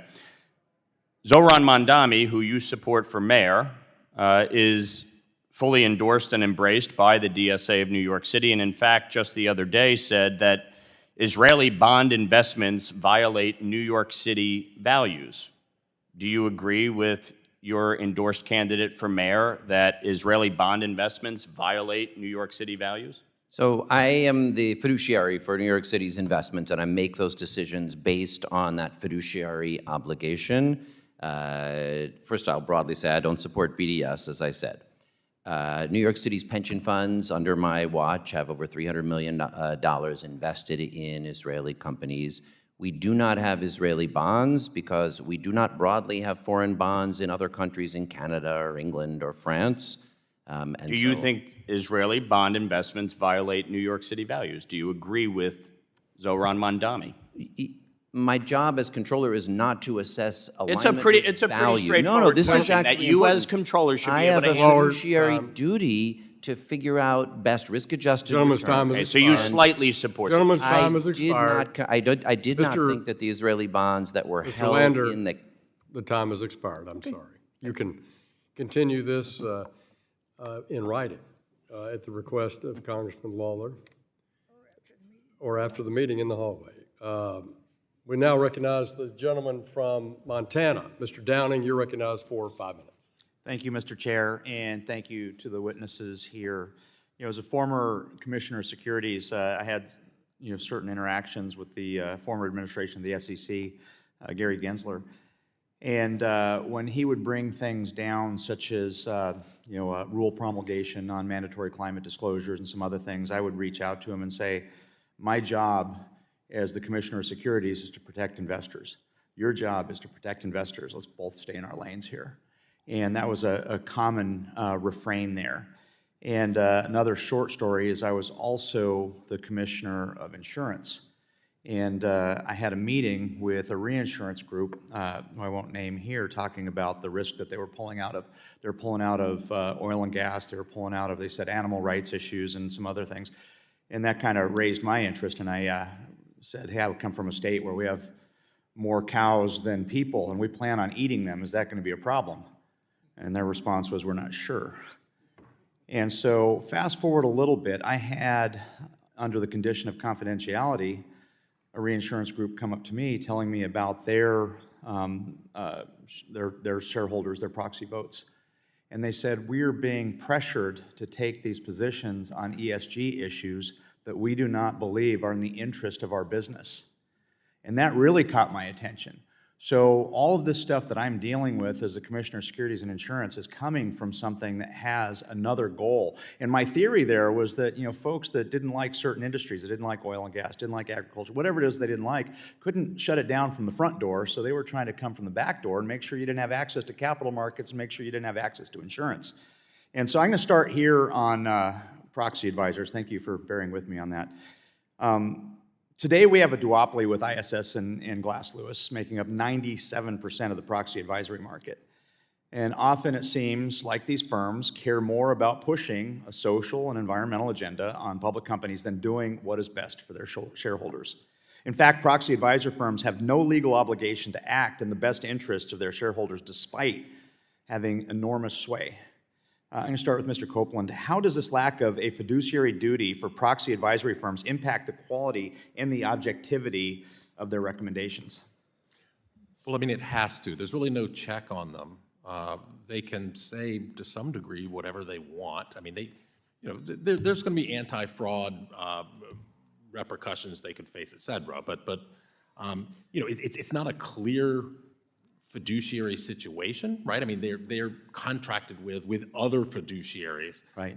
So it's tricky, but it certainly affects the quality. Yeah, it really is a shame that the previous administration focused on the needs of activists rather than the needs of everyday investors. And the SEC, under the previous leadership, essentially encouraged activists to force companies to consider and adopt policy changes that Joe Biden and the Democrats could not get through Congress. Thankfully, SEC Chair Paul Atkins has already rescinded some of these decisions that permitted the worst abuses of the shareholder proposal process. I'm going to move on to Mrs. Keel. In June, the D.C. District Court upheld the SEC's 2020 amendments to Rule 14a-8, which set eligibility requirements for submitting shareholder proposals and proxy statements. The court found that the SEC acted appropriately in updating the rules to increase ownership thresholds and support levels required for proposal resubmission. Do you think the SEC should consider raising the current submission and resubmission thresholds further? I definitely do. From an ownership standpoint, I think it's important in a lot of areas of securities, we really try to align the people with influence with an economic interest and skin in the game. So we do that for directors, we do that for the kind of real activists, not the activists that we're talking about today. We do that for employees and executive officers. But here, we don't really have any economic alignment there to kind of safeguard against somebody, exploiting it with their own interests.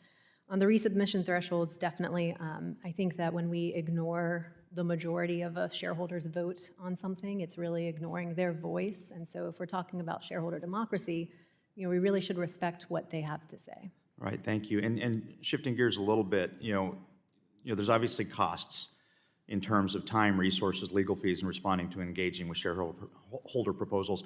Do you have any thoughts on whether these costs increased during the Biden administration and roughly by how much? I don't have a dollar amount, but I would say that the cost is indirect, really, because it's been the pressure on the companies to adopt these disclosure standards. And one statistic I found is that it would take about $500,000 to do a kind of sustainability report each year. Gentleman's time's expired. Thank you, Mr. Chair. I yield. Thank you. Gentleman yields back. Gentleman from South Texas, Ms. Dela Cruz, you're recognized for 5 minutes. Thank you, Mr. Chairman, and thank you to all of our witnesses for being here today. As a South Texas member of Congress, I come from a district where we are hardworking, blue-collar, entrepreneurial, and really business-driven. Most people I know walking into my local grocery store and familiar faces. I can tell you that the money that they earn and that they invest, they want to know that that money is growing for their future, for their family's future, and not to promote a political agenda. So I'm grateful for you all to be here today to discuss this important issue, because there are some activists that are using this system to advance their agendas rather than maximize shareholder value for our constituents. That being said, Ms. Keel, I think for some people back home, it's hard to understand what the Rule 14a-8 really is, and just the basics of it, how it impacts. So if you were talking to my person in rural Texas, could you give us some basic information about this rule and how it greatly impacts their life in George West, Texas? Sure. So the rule basically came into effect in the 1940s. And the purpose of it was to bring matters of concern to their fellow stockholders. So it's meant to have stockholders have access, to management. But over the years, what we've seen is that it's not really bringing matters of concern to their fellow stockholders. It's bringing matters that are concerning to them and, very narrowly just them. So right now, we'll see lots of shareholder activists from both the left and the right will submit proposals relating to all sorts of issues. Some are governance, some are compensation, and then we have a lot of proposals on what we call the E and the S, so the environmental and the social.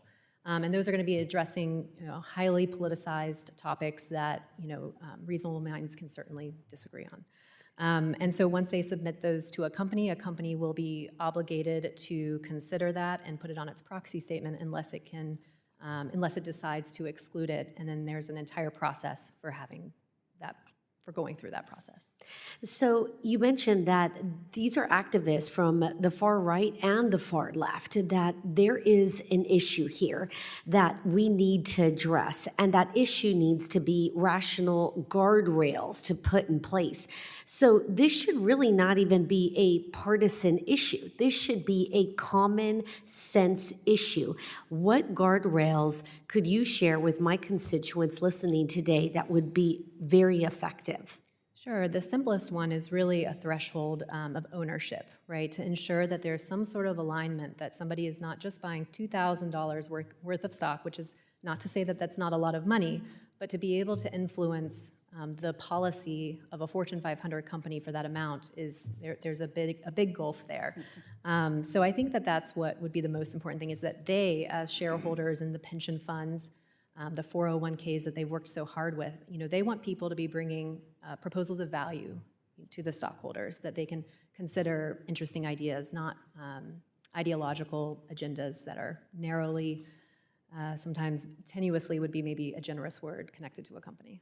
So what I hear is ownership is vital to having a voice and putting your opinion into the agenda and into the future proposals. Is that correct? Yes.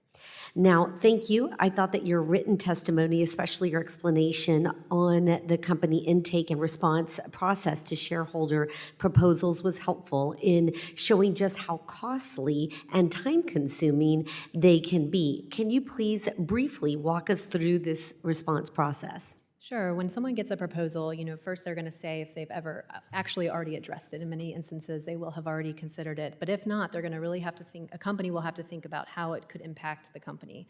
A lot of potential harms here: legal privilege, disclosing confidential information, disclosing strategies, disclosing sensitive information for employees. Sometimes it won't even be legal, right? So they have to analyze that.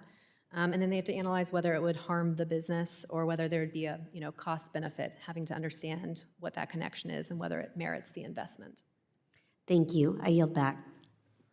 The gentlewoman yields back. I want to thank our panel for their testimony today, for the great interaction with all of our members on both sides of the aisle. Without objection, all members will have 5 legislative days to submit additional written questions to the witnesses to the chair. The questions will be forwarded to the witnesses for your response. Witnesses, we invite you to respond no later than October 15th of 2025. This hearing is adjourned.